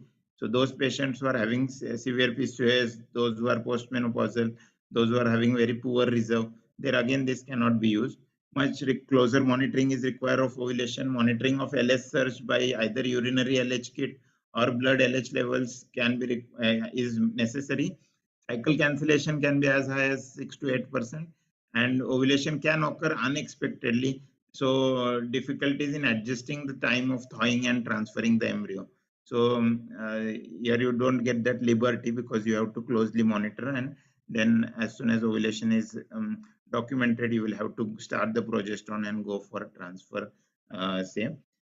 If it's a day 5 blastocyst, then 5 days later you can transfer. It is especially preferred in young normoresponder patients with regular menses. The last way of preparing is a modified natural cycle. Here you are doing the monitoring, but as soon as you get good dominant follicle formation along with good endometrium, you are triggering the ovulation. And then once you give the trigger, then 36 hours later, you start the progesterone and go for day 3 or day 5 embryo transfer, and then maintain the luteal phase support. So the advantage overall, this modified natural cycle, the administration of HCG initiates the LS surge. It overcomes the disadvantage of monitoring of LS surge as has to be done in a natural cycle. Again, here unexpected ovulation ovulation can occur, and so timing of and thawing of embryos may be at odd times. Overall, modified natural cycle is not that a preferred way of doing endometrial preparation. So here you can see various types of endometrial preparations, and overall how we give the whether there is patient's own estrogen is used or exogenous estrogen is used, when to start the progesterone and when to go for transfer is summarized. This again in this review it is very well summarized. I would recommend all of you to go through this review of from the Christopher Bockel and team in 2017 in Human Reproduction, wherein the various ways of endometrial preparation, number of days of progesterone exposure is all well explained depending on the endometrial preparation which you are doing. Again, according to this review, the optimal endometrial preparation protocol for FET needs further RCTs and further research. And the number of high quality RCTs are scarce. And when using HRT or artificial cycle for frozen embryo transfer, overall a caution is warranted of early pregnancy losses, because the overall early pregnancy losses are seem to be more with HRT cycle FET transfers compared to the natural cycle. So endometrial preparation, let us look about the Cochrane, what it says. So endometrial preparation for women undergoing embryo transfer with frozen embryo transfers or embryos derived from donor oocytes. Then overall stimulating with FSH, letrozole or clomiphene may improve the clinical pregnancy rate. They are uncertain about the effect from a natural versus programmed cycle for live birth rate. And overall, while a natural cycle probably reduces the cycle cancellation, they say that more RCTs are required to come to a conclusion. Again, according to the Cochrane review, a cycle with GnRH agonist compared to without may improve the live birth rate. So, of course, Cochrane does not give any final this thing. It is best to individualize. So, this again is a review of 26 randomized control trial and 113 cohort studies, and artificial cycle was ranked last in the effectiveness with lower live birth rates. Artificial cycle was associated with lower live birth rate when compared with natural cycle or modified natural cycles. And women who achieved pregnancy after artificial cycles have increased risk of PIH, PPH, and preterm birth.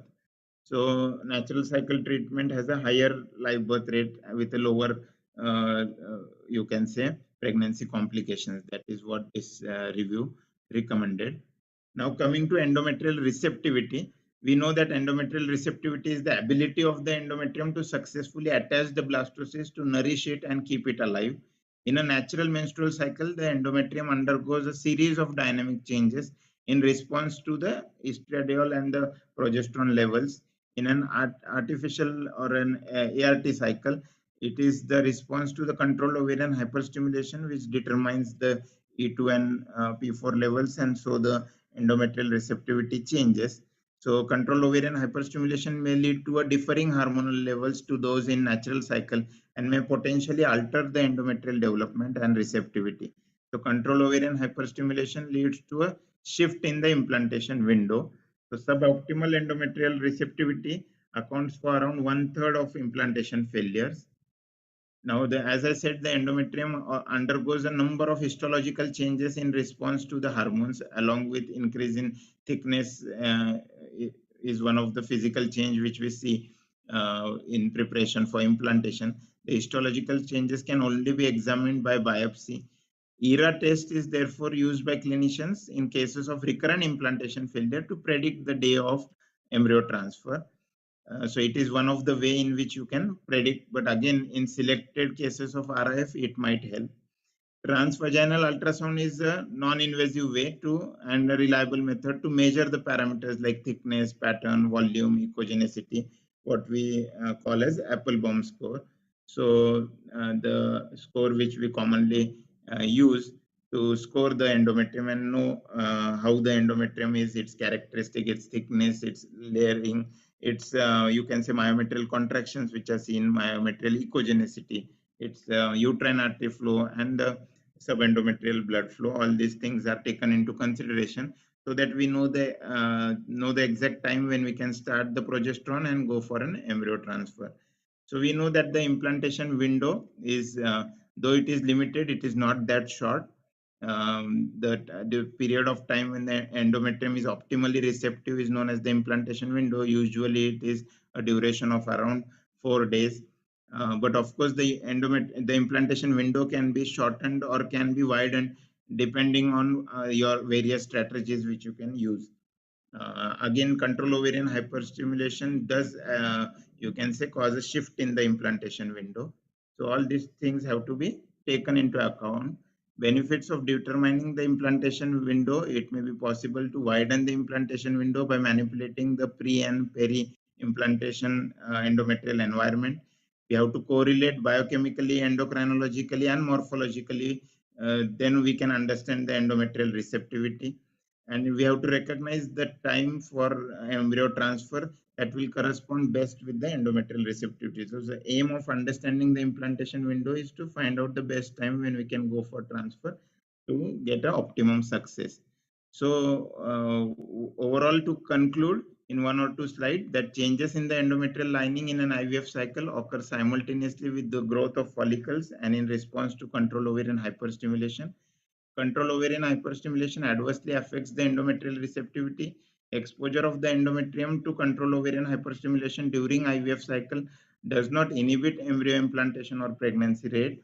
It is important to prepare the endometrium optimally to receive better success in your FET cycles. So selecting proper embryos, synchronization of the endometrium, age of the embryo after thawing must correspond to the age of the endometrium on the day of ET, and sufficient luteal support are important. As FET is on rise, optimal endometrial preparation becomes paramount importance for success of ART. We need to individualize the endometrial preparation technique according to the patient characteristic.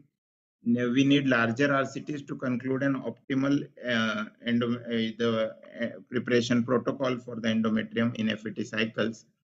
And 2-3 things which I would like to conclude is we have seen is that those patients with endometriosis, adenomyosis, with multiple fibroid, there you can think of doing down-regulated HRT cycle. Those patients who are having, you can say, young patient, normoresponders, good ovulation, there you can think of going for a natural cycle. Those patients who are postmenopausal, then again artificial cycle or HRT cycle is what you can go for. Those patients who are PCOS and having thin endometrium, there you can use a stimulated FET cycle to go for endometrial preparation. So that is how you can individualize. Thank you for your patient listening, and I am open for any questions. Thank you, Doctor. Yeah, please, Anjali. Yeah, thank you, sir, for such a concise and precise talk on this very important topic. And I have a question. Like, what is the minimum dose? Like, sometimes the patient have a baseline endometrium of like 13 mm, 14 mm, and when we start their preparation with in an HRT cycle, what is the minimum dose that we can give? And if the patient has a thin endometrium, then what is the maximum dose, and for how many days should we give? Yeah, Like, so before we cancel that cycle. yes, I got your point. So basically, those patients where the endometrium is already thick, maybe we would avoid a HRT cycle. We can think of going for a natural cycle also if she is menstruating properly, having a good ovulation. She is ovulating patient or a normoresponder sort of. But if sometimes you must have seen even elderly patients who are not ovulating might sometime turn up with having a thick endometrium. They're doing a hysteroscopy, ruling out any, you can say, hyperplasia or early stage endometrium is also very important. Regarding your question of thin endometrium, then you can increase your dose, use various agents. You can go as high as a dose of basically 4 milligram thrice a day. And it is better, instead of using only the oral combination, add to the gel, so that the systemic side effects of dyslipidemia and thromboembolic events are reduced with the addition of with the use of gel. So instead of giving oral 4 milligram thrice a day, maybe I would give 2 milligram orally thrice a day and add the gel, one puff of gel thrice a day, because oral means the gel will have less of systemic side effects. Second thing is you can definitely go in for management of thin endometrium. That is treatment of thin endometrium, rule out the various causes, and use of maybe GCSF or sildenafil and so on and so forth for management of thin endometrium. But one thing is minimum 12 days of estradiol exposure if you are going for an HRT cycle is what is usually recommended. And so recently we have also started monitoring estrogen and progesterone levels on the day of when we start their progesterone. And sometimes endometrium looks very good, but the estrogen level comes very low, like 50, 60, 70. So do you cancel those cycles or you go ahead with the embryo transfer? And when you are, I believe in my sonography more than my blood test. So if my sonography is showing good means good endometrium, good vascularity, but your blood test is showing lower estradiol level, then I won't cancel the cycle.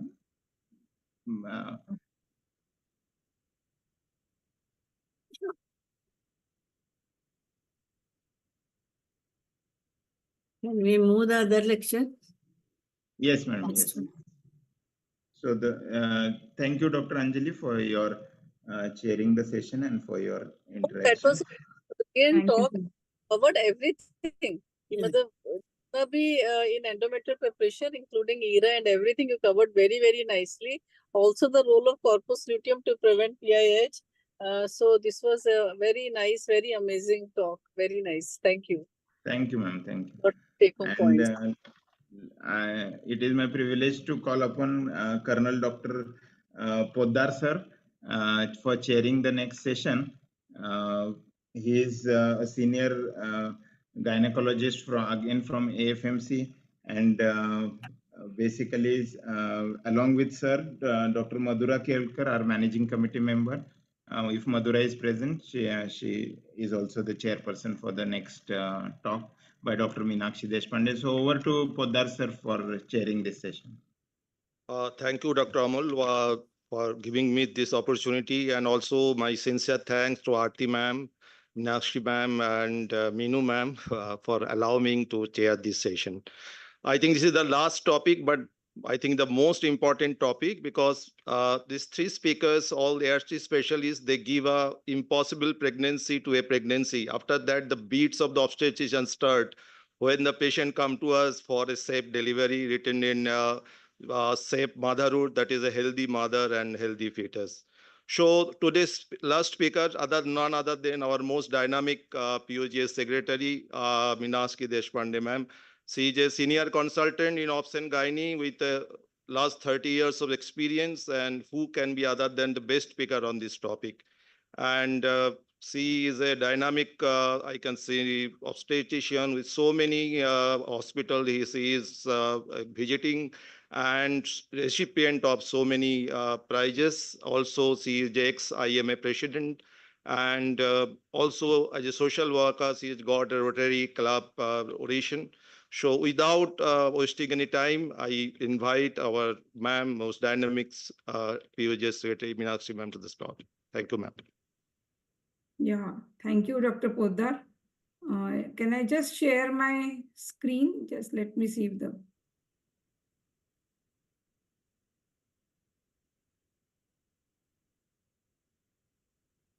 Yeah, can you see my slides? Yes, ma'am. Yeah. So yes, as you rightly said, Dr. Poddar, that this is the, the end result of any, whatever procedures we do for IVF and whatever procedures we do for achieving a pregnancy and whatever things the female undergoes, heaps of trauma, heaps of treatments and heaps of, injections, months and months of, tension, stress. All these culminate into a series of events which start from the 9th month of pregnancy. And when she reaches the 8th month, we are all, very much satisfied. All the IVF consultants are too happy that she has reached 36 weeks. So after the 36 weeks start the real obstetrician's dilemma, that yes, now that she has been an IVF conception, and then what we should do to give her a proper labor, properly monitored programmed labor, and of course a nice living healthy baby with a healthy mother at the end. So that's all comprises of intrapartum care for a joyful motherhood.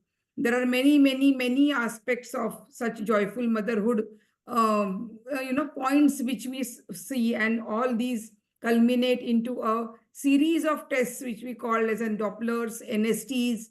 And then when all is okay, we go in for the next set of our treatment, that is the intrapartum care.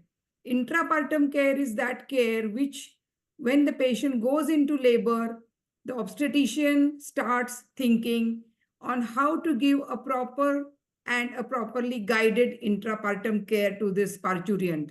So this concept rests on 3 pillars. This is the best. First pillar is the pain relief.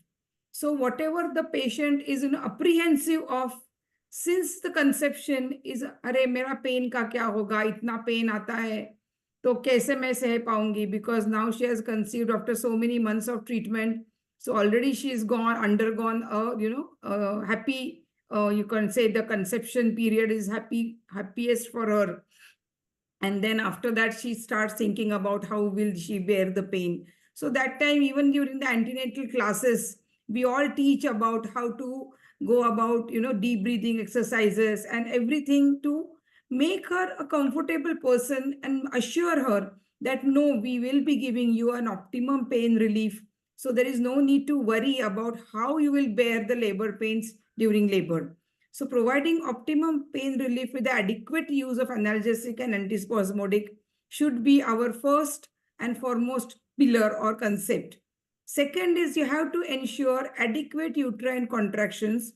So whenever she is coming to you in a labor, that time the obstetrician should ensure that the labor pains have really started and it is not false labor. So if you have the concept that the false labor pains are there, better you send her home or keep her admitted. But don't go on inducing her or don't go on augmenting her, because false labor pains may never get augmented. So whenever you feel that she is now going into active phase of labor, I will come to that part when active phase of labor starts. But then after that, then ensuring of adequate uterine contractions is the obstetrician's, you can say, proper function.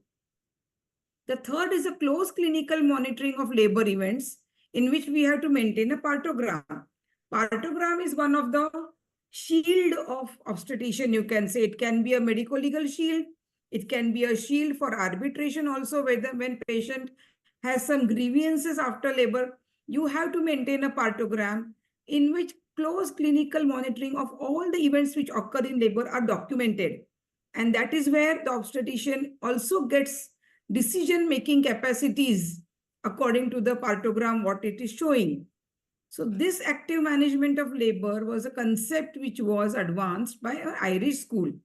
So in 1973, O'Driscoll and his colleagues reported on the advantages of active management of labor and how it results in a shortened labor pattern, plus it should improve the obstetric outcome, of course, with a lower cesarean section rates. So we try as much as possible to go into a physiological process of labor so that the active management enhances the concept of normal labor in which the physiological process of labor is augmented. So what should this do? So whenever we augment labor, we shorten the labor time, and that prevents the infection, that prevents the dehydration, that prevents the exhaustion, maternal exhaustion, disillusionment in mother, and it also prevents the ketosis and then the fetal distress. Because our aim is to have a physiological progress of labor with a proper descent, a proper uterine contraction, and the physics should be followed in a proper direction. So how this partogram helps? Now, as you can see, this is a time elapsed and the cervical dilatation. So according to the hours, the cervix should keep on dilating in the proper proportion. If it is not dilating, then we shift from a normogram to an alert line. And from an alert line, we go to an action line. And it's the obstetrician's perspective to see that the parturient never goes beyond the alert line.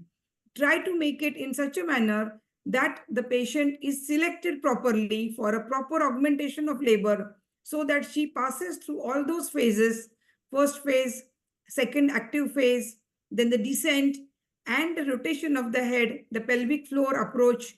Everything goes on in a proper manner if you properly select the patient for programmed labor, or what you can say is augmentation of labor. So there should be no identifiable medical or obstetric complications in the present pregnancy. Preferably a primigravida with a singleton pregnancy with cephalic presentation with spontaneous onset of labor is the ideal patient for augmentation. But of course, we can also have other parturients or other patients with a gestational maturity between 37 and 41 weeks. You can't say 41 weeks because that can be a post-dated, but say 40 weeks, and which you start your trials and you start your induction and then you go on to the programmed labor. Admission NST should be reactive. That is the most important point. And even I would say the admission Doppler examination, the sonography Doppler should also be a satisfactory Doppler with AFI proper. Then the placental maturity grading is okay. There should be no low-lying placental slip near the internal os. And admission tests are most important to convey to the patients about the prognosis of the labor. An active phase of the labor. Now, when we take it as active phase, previously we used to take 3 centimeters. But nowadays we have started taking 4 centimeters because 3 centimeters can be still in a latent phase of labor. And again, I tell you, if you start augmenting a patient in a latent phase or in the false labor pains, then maybe it can go into a failure. It can go to the failed induction of labor or a failed augmentation of labor. So you please have to decide that when the cervix is 4 centimeter dilated, more than 50% effaced, well applied to the head of the presenting part, and then you are getting good contractions, that will be declared as an active phase of labor. Selection criteria, again, we are going back, but primary, I can tell you primary with a properly monitored antenatal period, multi after 38 weeks of pregnancy, any patient with minimal obstetric risk and medical risk. There should be a presence of anesthetist and a neonatologist alongside the, you can say, labor room or in the campus where they can be easily available, say within 10 minutes. Consent of the patient should be properly taken, that if you are going to program the labor, augment it. Then if there is any unindicated, unwanted development like fetal distress or sudden burst of bleeding, then patient can be taken for a emergency C-section, and that consent should be taken. And of course, it should be started during active phase of labor. Now, which patients are not to be considered for intrapartum care? Always remember that intrapartum care is the decision which is done by an obstetrician, and it is not to be done by the patient. Patient may say, "माझ्या कळा वाढवा, मला हे द्या, मला injection द्या." But the ultimate decision is of the obstetrician, and he or she should understand that these complications may occur, and in any high-risk pregnancy, always take augmented labor with a pinch of salt. See the pluses and the minuses. See whether you are going to really achieve what you want to achieve, and then only going for the augmentation. High-risk cases like patient is already having a history of antepartum hemorrhage. Patient is having antepartum hemorrhage presently at the time of admission. Cases of preeclampsia, which can be severe. Extremely mild cases of just, you can say white coat hypertension may be allowed for intrapartum care, but preeclampsia should not be, should be taken again with a risk consent. Diabetes complicating pregnancy, as you all know, this can be having a fetal macrosomia, polyhydramnios, oligohydramnios, cephalopelvic disproportion, malpresentation, and premature rupture of membranes. So all these patients are not to be considered, or if the obstetrician feels that, yes, she is a multi, she may deliver if properly augmented and programmed labor is given. Always take a consent in that format, that this is the format which we are doing. We are giving a fair trial, but the trial may fail sometimes. So a consent of emergency C-section should be taken that time only. So as I told you before, one of the prerequisites which was not in the slide is a proper Doppler examination of the pregnancy just before you take this decision of augmenting of labor.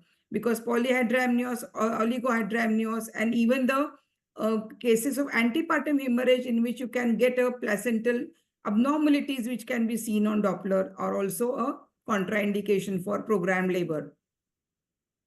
The medication protocol, how you start the medication for intrapartum care when the patient enters into the active phase of labor. The starting point of active phase is identified on the following parameters. The first parameter which I have told you is that cervical dilatation is 3 centimeters or more, that is 4 centimeters. Cervical effacement is more than 50%. Uterine contractions come at least at a frequency of 3 per 10 minutes, and they last for more than 30 seconds. Head should be engaged. There should be no clinical suspicion of CPD, and patient may have leakage of liquor or leaking. So she should be in properly, you can say, active phase of labor. Then we start with a combination of drugs, because that time, as you all know, that the pains start reaching maximum intensity. Labor analgesia is required, compiled with antispasmodic drugs, which not only help cervical softening, but they also help the uterine contractions to push the baby to the proper direction of vaginal, so that there is no, you can say, cervical dystocia, which is stopping the baby from descending.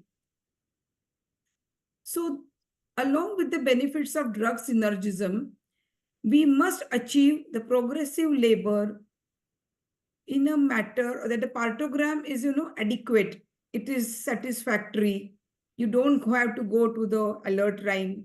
If the contractions are decreasing, you can just augment by increasing the rate of the oxytocin. So how you start with oxytocin is you start an intravenous infusion line with 5% ringer lactate, which starts with about 20 drops per minute. When you ensure that the pains are optimal, 3 to 4 sustained pains for 10 minutes. And if necessary, you can keep on adding 2 units to the drip, or you can give a tablet of Primiprost orally every hour.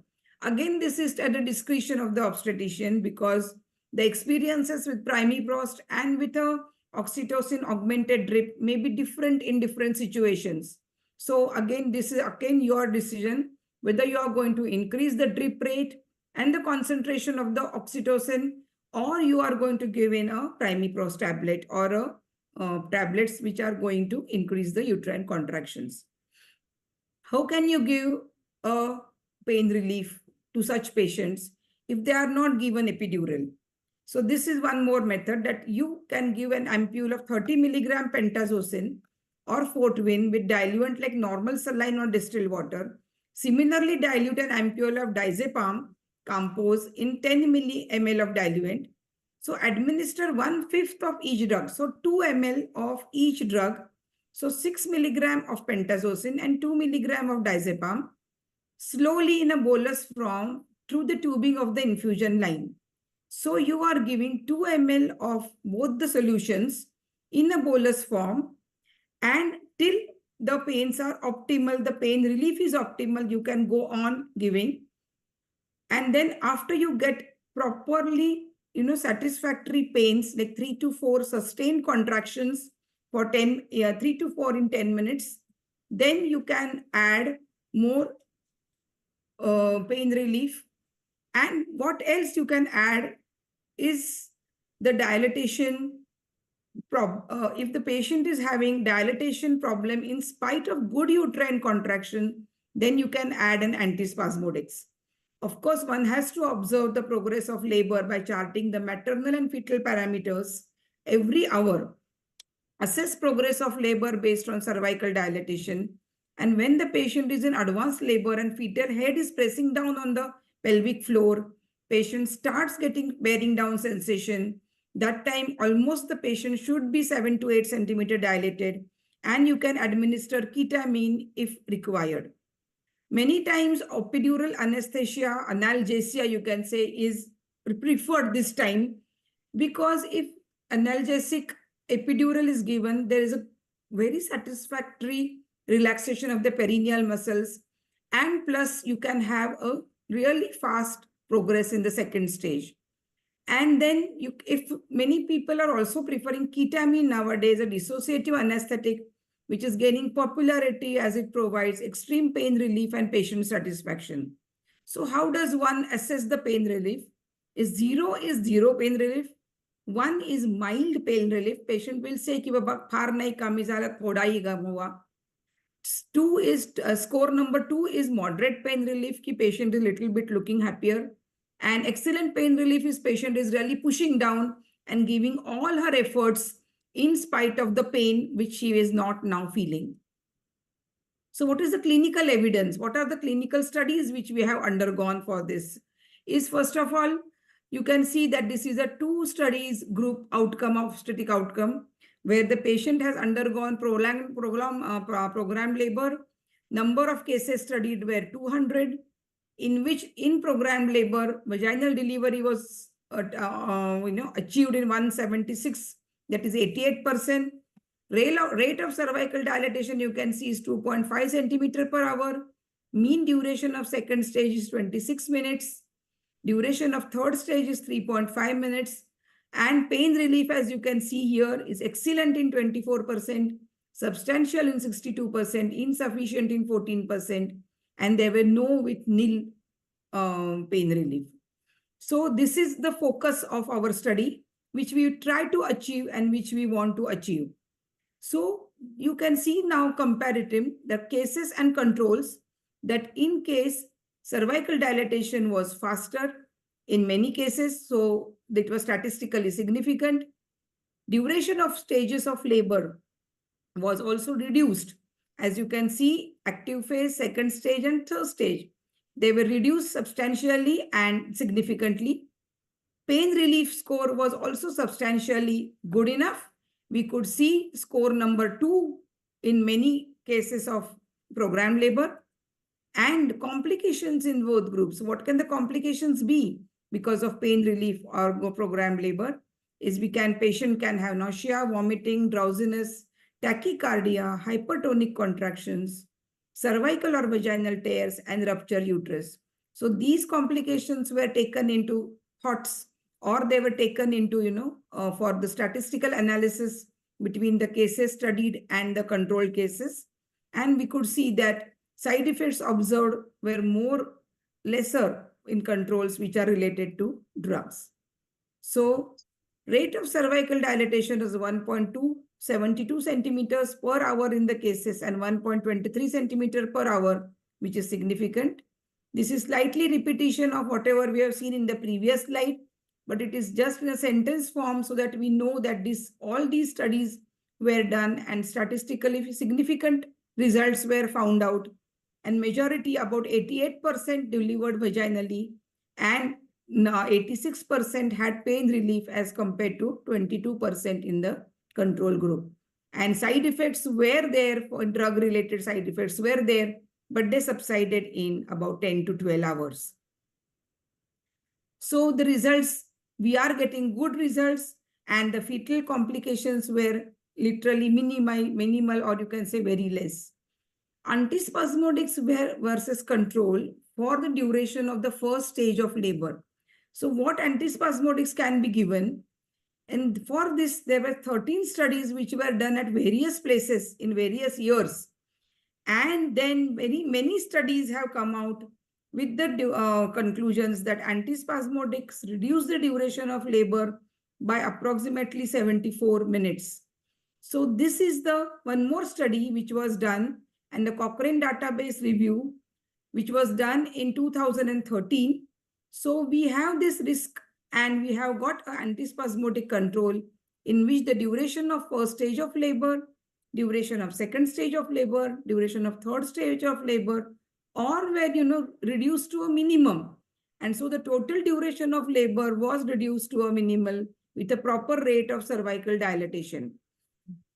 The randomized control study done in Turkey on the total number of patients of 200 showed that one antispasmodic, a single dose of 16 milligram of valethamide bromide, was administered via intravenous route in the randomly selected nulliparous and 37 multiparous women. And this was shown that such cases that the delivery was 20 minutes earlier, and it was a median time to complete from cervical dilatation to delivery was 20 minutes in the groups which received valethamide bromide and 25 minutes in those groups that did not receive. So we can come to this conclusion that many times antispasmodics do help. Valethamide bromide significantly shortens the second stage of labor in nulliparous women, and it would be advisable to utilize such studies in our practical cases so as to decrease the labor component of the patient. Of course, there may be some side effects like tachycardia, dry mouth, flushing, fever, headache, nausea, and vomiting. But all these side effects subside, and they are not very much significant.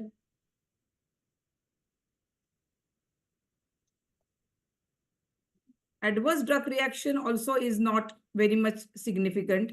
And rotavirin hydrochloride versus valethamide bromide, a comparative study, also showed that we were having some few side effects, but headache and cervical tears were less in the valethamide group. So what are the advantages of intrapartum care?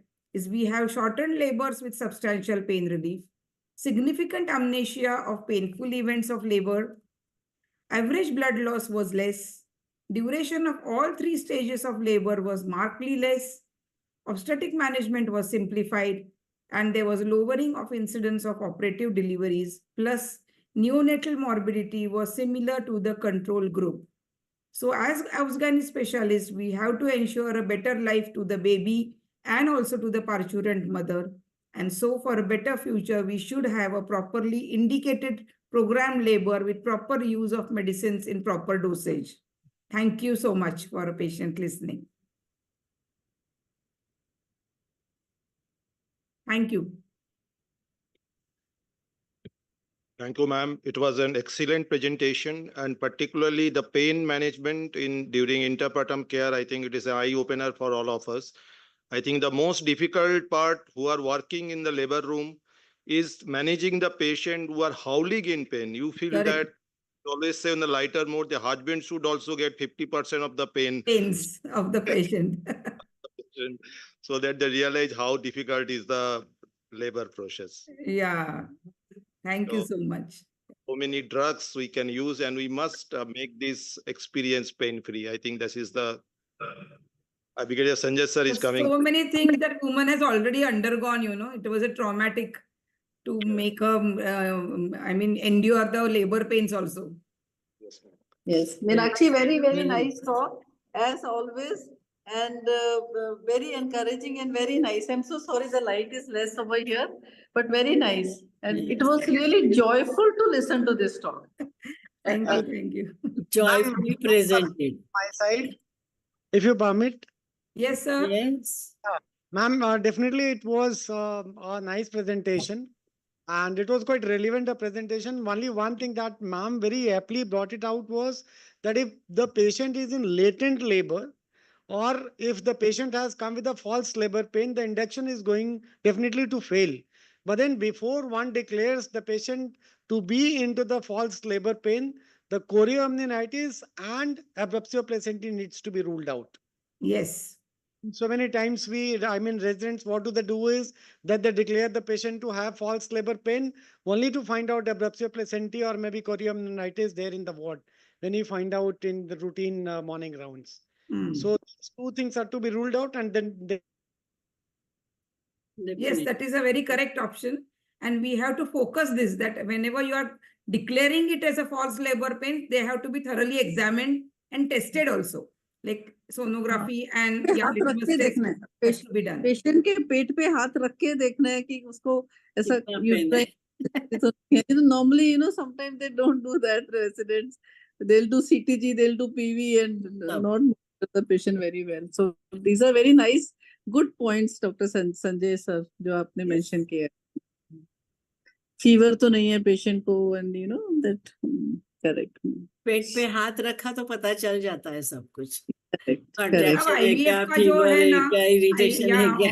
IVF protocols, all the procedures, all should culminate into, joyful mother and joyful pregnancy and labor.